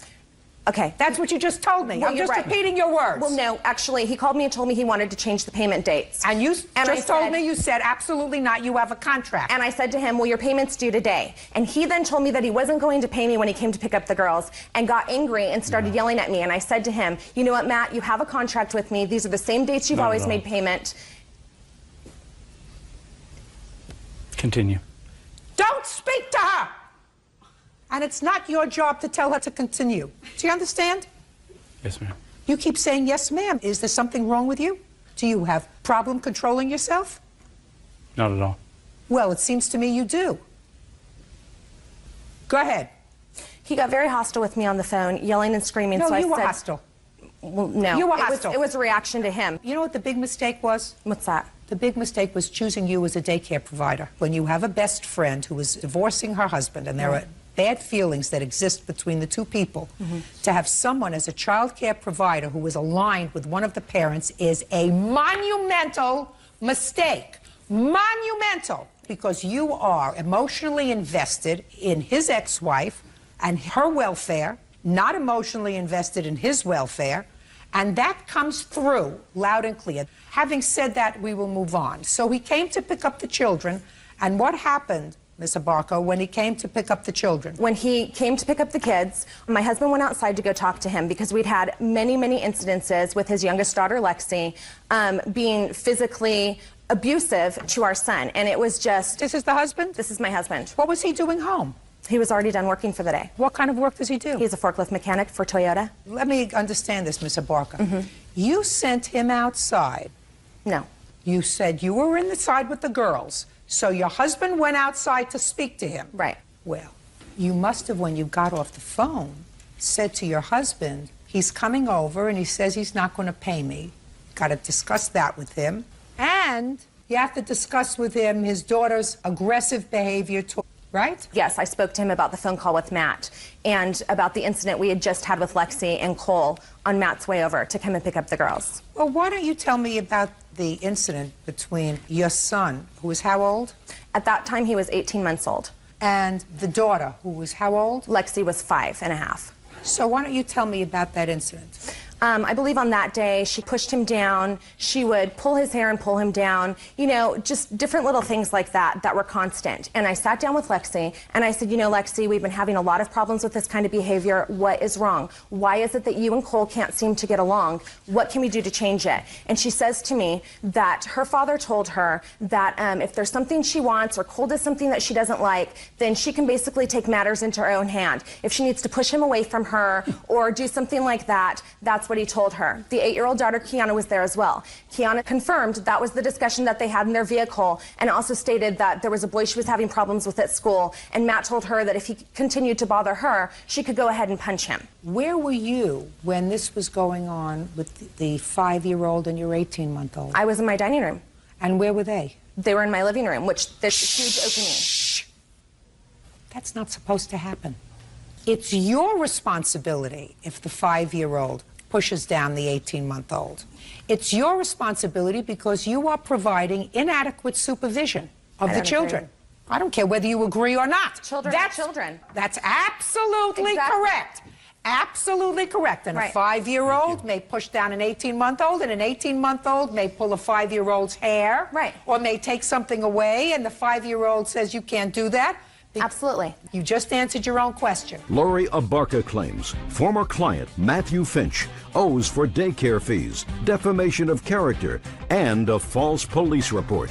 Stand up. All right. Mr. Abarca, you tell me what you said to Mr. Finch when you went outside. I walked up to Mr. Look Finch. at me. You walked up to Mr. Finch and said... He was still in his vehicle. I explained to him... No, tell me what you said. I said, Matt, there was a situation with the 2 kids. Lexi approached Cole, grabbed the ball from him, pushed it back into his chest, and then grabbed him by his hair and pulled him to the ground. When Lori confronted Lexi about it, Lexi explained that if she felt somebody was picking on her, it would be all right for her to go ahead and do something back, retaliate. Okay, so your wife said to you that the little girl said, my daddy says that somebody is picking on me, then I have the right to do something back to them. Correct? Correct. And what did Mr. Finch say to you? He got out of his car, said he never said that, got into my face. I explained to him, would you please not allow Lexi to retaliate, that if she has a problem, she needs to go to Lori. I don't appreciate our baby being pulled down to the ground by his hair, and that conduct is not okay. Mrs. Abarca, I have 11 grandchildren. I've seen them all playing around together. Right. If one of them, who's 5, gets annoyed at one of them who's 2 because they pull something out of their hand, they'll push them. That's not cause for World War III. No, you're right. That just I agree. happens. I agree, but it was much more severe than that. And I have statements that I've written to Matt for suspensions, breaking down the situations. I believe I gave you copies of all of those. Why did you give them to Matt instead of Stacy? Because Matt was the one that came and picked up the children most of all the time. Ms. Abarca, this was your best friend's children. Right. Are you telling me that you didn't get on the phone in the evening after each of these instances and say to Stacy, listen, Stacy, we really have to talk about the girls. Absolutely. I'm having trouble with the girls. Yes. And what did Stacy tell you? That she was in full agreement with everything I had. They knew Lexi was having aggression problems. She was getting in trouble at school almost, and they knew that it was something that they needed to work with. So And the that's what, reason- just a second, so that's what your best friend told you? Right. So what did she do from the time you started to tell her about the problems with the girls and the time that he finally removed the children from your daycare? What had your friend Stacy done? Lexi would get in trouble for various different instances. She would go home and be grounded, that kind of thing. I'm asking you whether her mother ever took her to a therapy session, whether took her to a counselor. Just tried give me a to. yes or a no. Matt refused to let her go to counseling. Just a second. Just give me a yes or a no. Well, it's kind of a gray area because she wanted to take him to counseling and Matt refused. You should never have cared for these children. Never in a million years should you have been involved with these two children with the attitude that you have towards him. In any event, you called the state and reported what you considered his aggressive moves toward you. That's correct. Is that correct? That's correct. He had every right to do that. Exactly. He did it on April 4th, 3.5 days afterwards, and after he saw Stacy at court filing papers. Are That's they when he open went on the down. weekend? Just a second. Are you asking me a question? No, they're not. Are you asking me a question? They're open on Friday. You too. You should never have cared for these children. I agree. I've definitely I never learned have my gotten lesson. him involved in taking your complaint outside to him, complaint that just happened to have been made at the same exact time that you had just had a telephone altercation with him about payment. Sit down. I'm not aggrieved at all by Mr. Finch's conduct in reporting your husband's conduct to the state and letting them come out and take a look at what's going on in your house, because based upon what you told me, there is inadequate supervision to children. They didn't. I'm speaking in your home, based upon what you just told me. What really burns me is your motivation for calling Child Protective Services about this father. That's what really burns me, because it was clear to me from reading the timeline in this, your motivation. You chose not to report the problems with the child generally. You chose to identify Mr. Finch as the possible perpetrator of a problem. That's not, I told them the entire situation. You want to tell you something, Miss Albaka? I don't believe you. And the reason I don't believe you is Stacy still your best friend? Stacy and I are still friends. Yes. That's why I don't believe you, because you would not have called Child Protective Services on your best friend. There is a difference between him calling the state, and the worst thing that can happen to you is you could be investigated and they might not give you a license to care for children in your house. And you calling Child Protective Services and by innuendo suggesting something inappropriate's going on. It was very subtle. And I've seen and heard over the course of 35 years that subtle innuendo that suggests that a father is in some way inappropriately touching his children, which causes all kinds of red lights to go on with Child Protective Services. And your motivations were just that, judgment on the counterclaim for $5,000. That's all. Party's eyes squeezed and they step out.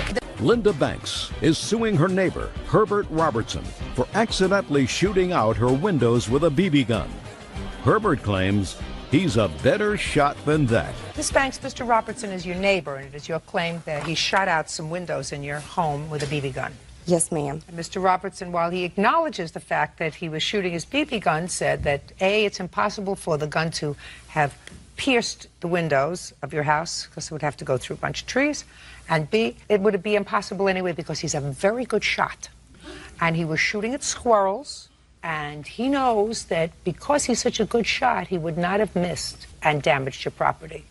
Those are your two defenses. Is that right, sir?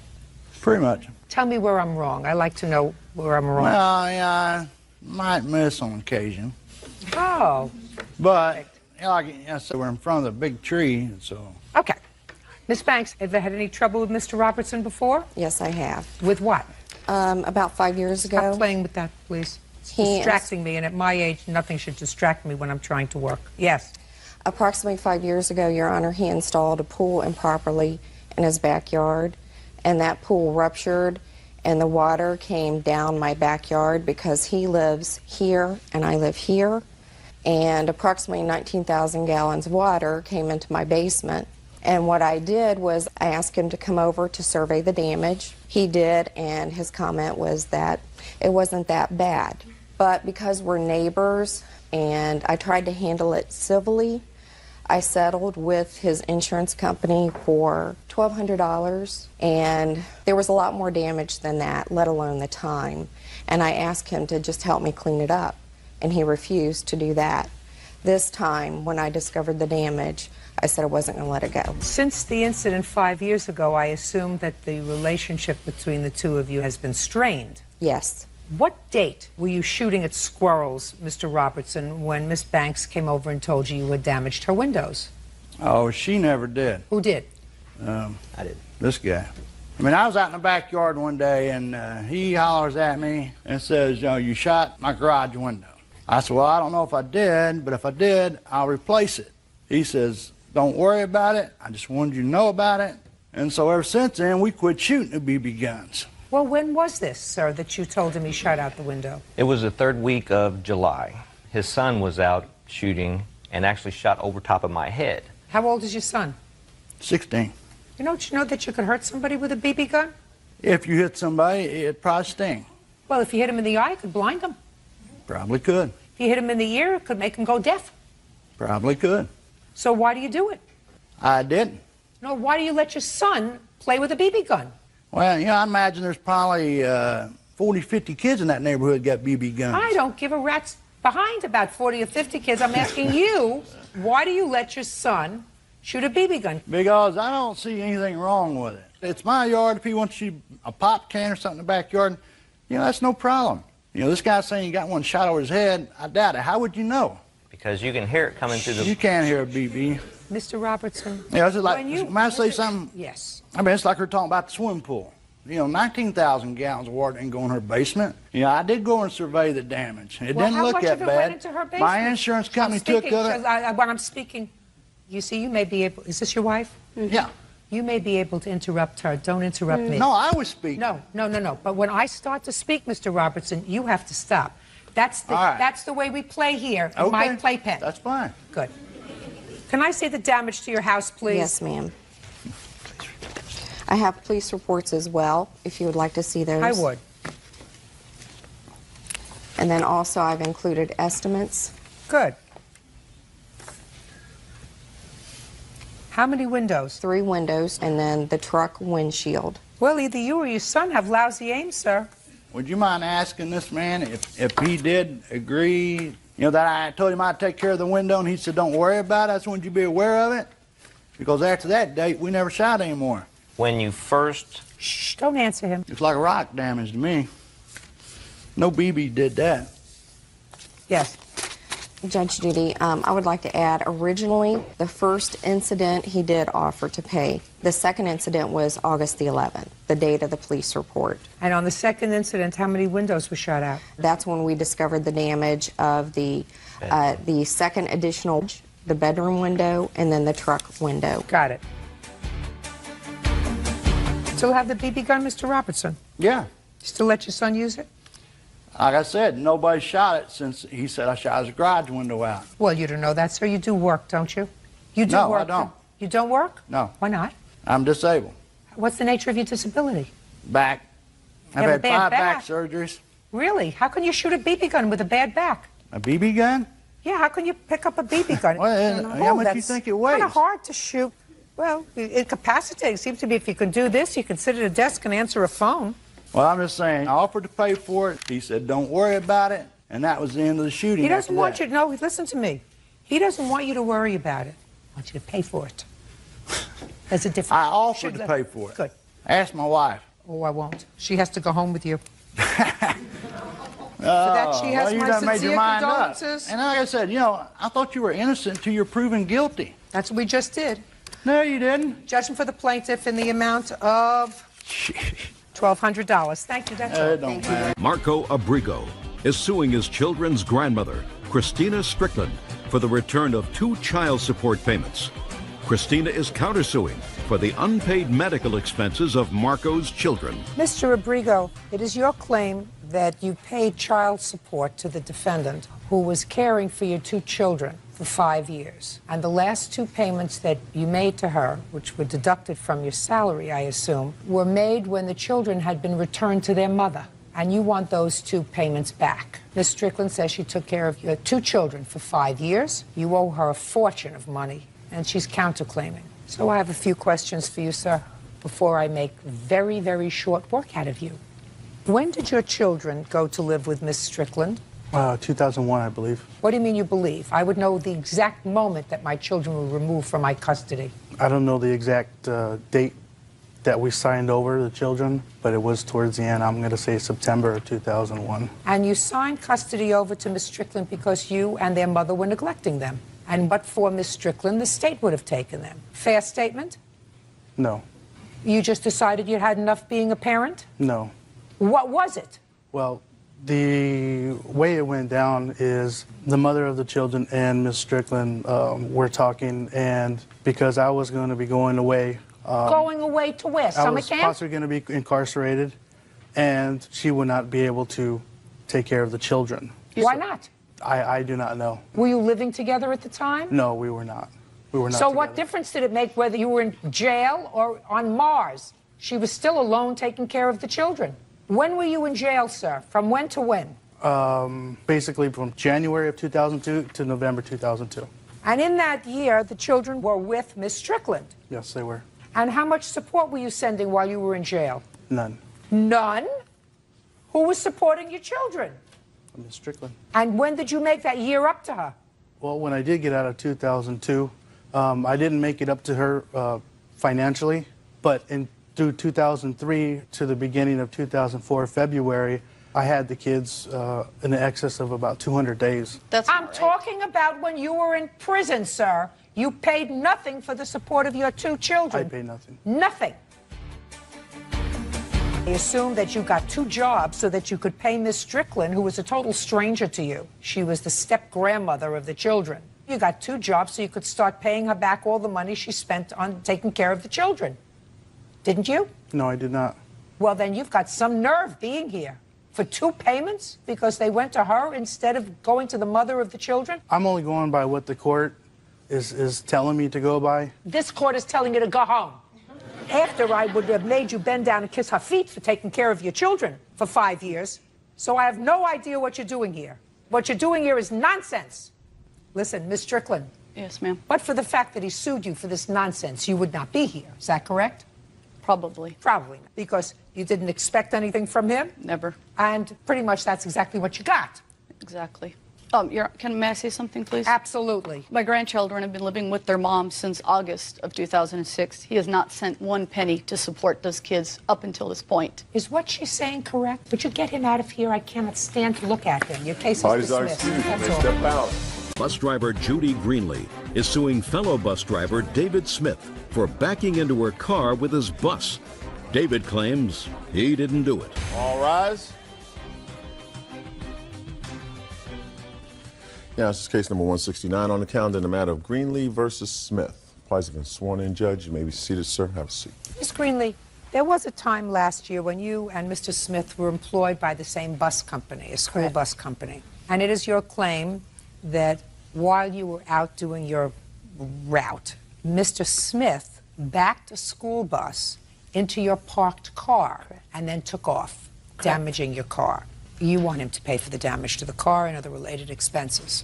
Mr. Smith says he never touched your car, and he is counterclaiming because he says because you filed these charges against him, he was humiliated at work, he was arrested on the job, and he was ultimately acquitted of those charges. Did you have a trial? No. The police officer dropped everything. Okay.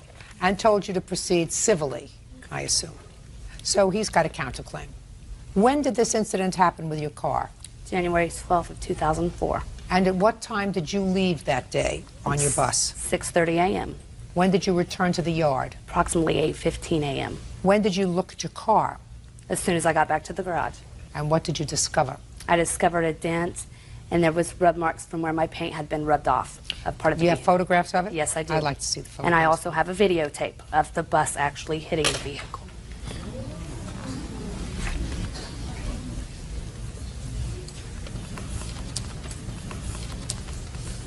There's the videotape.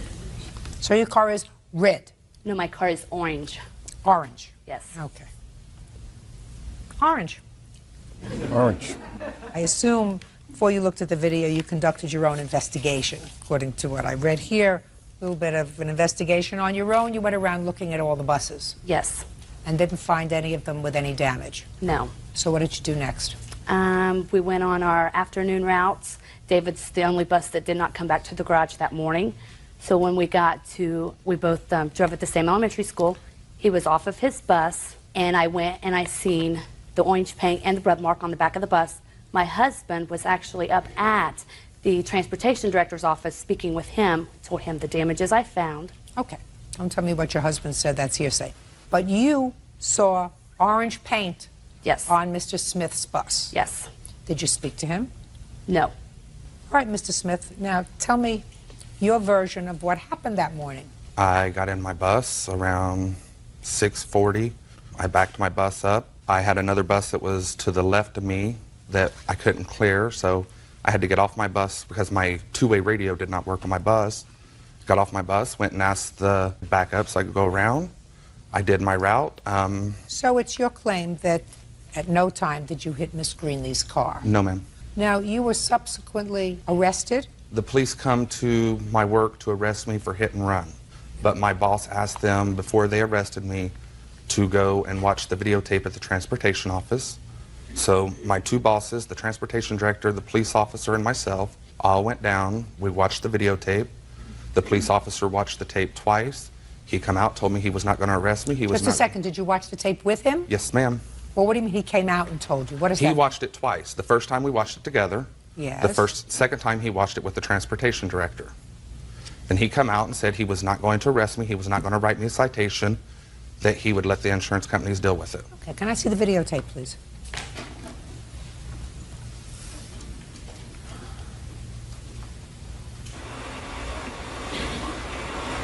So you can see David's entering the bus. Starts backing up. He's having trouble maneuvering the bus back. Stops and pulls up. As you can see, my vehicle to the left. He keeps That's your backing. car? Is that yes. your car? Yes. He keeps backing. But there was no There contact is made. point of impact. Pulls the emergency brake. Apparently gets off of the bus for 14 seconds to see what he has hit. Well, there's certainly a shadow back there now that I see. Yes. Gets back on the bus and proceeds to take off. Okay, if I hit the vehicle, why do I sit there for 30 seconds before I pull off? What are you asking me a question for, Mr. Smith? That wasn't a bus back there. That was a car. Yes. What you told me a moment ago, Mr. Smith, was that there was a bus behind you. There was a bus that prohibited you from making a turn. You got off and you spoke to the bus driver and asked her to move. I saw no other bus back there, The bus sir. was to my left. I saw a car that you came dangerously close to if you didn't hit it. Yes, ma'am. What I'm saying is I couldn't make my clearance. That's when I got off my bus to go ask the lady if she could back up so I could go and make my clearance to the left. Not a big deal, Mr. Smith. You just should have accepted responsibility and said, it was a total accident. I didn't mean to hit your car. I will certainly pay for the damage. And be finished with it instead I of didn't making... hit her. You did! You hit her car. No, I did not. Yeah, you did. Yeah, you did. Unfortunately, we have electronics to establish it. If you look at the tape like the police officer did, you will see I did not hit her car. You think his eyes are better than mine? No, you just have to pay close attention to the tape. Sir, you have something from the police officer that says that you didn't hit her car? No, ma'am. You have a statement from the police officer, even though it's hearsay, which says, listen, tell your insurance companies to take care of it. This isn't worth my arresting you for hit and run. Nobody was injured.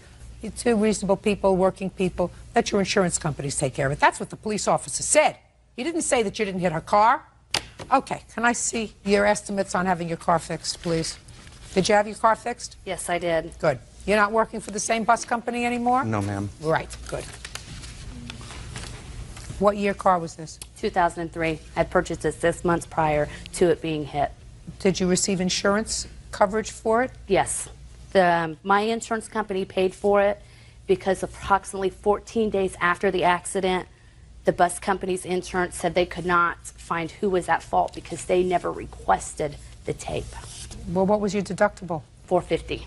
And then I also had to get a rental car, and that total was $138.57. And I have Why my credit are you card. suing him for $5,000? For the deductible, the rental car, the actual damages to pay back the insurance company because my rates are going up because of the accident, and also $2,801.94 in punitive damages for the stress, the mental anguish that I went through over a year and a half of dealing with this incident. Unfortunately, you don't get paid for that. So your deductible was $450? Yes. And you rented a car for $138? Yes. It's $588. Could have resolved the whole thing. I don't owe her a dime. You do too. I do You not. hit her car. I did not hit her car. And it may, Mr. Smith, be giving you the benefit of the doubt because this didn't look to me as if this was this kind of crash. It looked as if the bus was going very slowly and maybe you just eased into it with the bumper. But if you could see the damage, even if I eased into it, it's not going to cause that much damage. You have an expert that's going to testify to that, sir? I can get one. What did you think you were coming here for, a tea party today? This is it. You've been hocking around with this lady for well over a year. No, Pay her the $588. That's what you owe her. You were wrong. Say, I was wrong, I'm sorry. I know that that's sometimes hard, but that's what men do. I'm sorry, I was wrong. I should have resolved it then. That's all. Excuse me. प्यारे नाजरीन, उम्मीद करती हूँ कि आप सब खैरियत से होंगे। मेरी दुआ है कि अल्लाह आप सबको खुश, सलामत और पुरसुकून रखे। आज का मौजू एक निहायत अहम और हसास सवाल पर मबनी है जो हमें एक बहन की जानिब से मौसूल हुआ। वो कहती हैं कि उनकी उम्र 29 साल है और उनकी पहली शादी 16 साल की उम्र में हुई थी। उन्होंने कई साल अपने शौहर के साथ खुशगवार जिंदगी गुजारी। एक दिन उनके शौहर ने हमबिस्तरी के एक मुख्तलिफ अंदाज की ख्वाहिश जाहिर की, मगर उन्होंने इसे रद्द कर दिया। इसके बाद उनके शौहर ने दोबारा कभी ऐसी बात न की। वक्त के साथ कुछ दीगर वजूहात की बना पर उनकी तलाक हो गई और उन्होंने दूसरी शादी कर ली। मगर हैरत अंगेज बात यह है कि उनके दूसरे शौहर की भी ऐसी ही ख्वाहिश है जिससे वो दोबारा उलझन में मुब्तला हो गई है। नाजरीन, ये जानना जरूरी है कि इज़्दिवाजी ताल्लुकात में ऐसी ख्वाहिशात फितरी होती हैं और जब दोनों फरीक रजामंद हों तो मुख्तलिफ अंदाज अपनाने में कोई कबाहत नहीं। असल मसला अक्सर हमारे जहन में जिमी पुरानी यादों और खौफ से होता है जो हमारे हाल को मुतासिर करते हैं। जो अंदाज आपके लिए आरामदेह, बावकार और दोनों के दरमियान हम आहंगी पैदा करे, इसे अपनाने में कोई हर्ज नहीं। और अगर आपको हमारी वीडियो पसंद आई हो तो गुजारिश है कि उसे लाइक करें, चैनल को सब्सक्राइब करें और कमेंट में अपनी राय जरूर दें, क्योंकि आपकी हौसला अफजाई हमारे लिए ताकत है। अल्लाह आप सबको खुश रखे, दुआ में याद रखिएगा।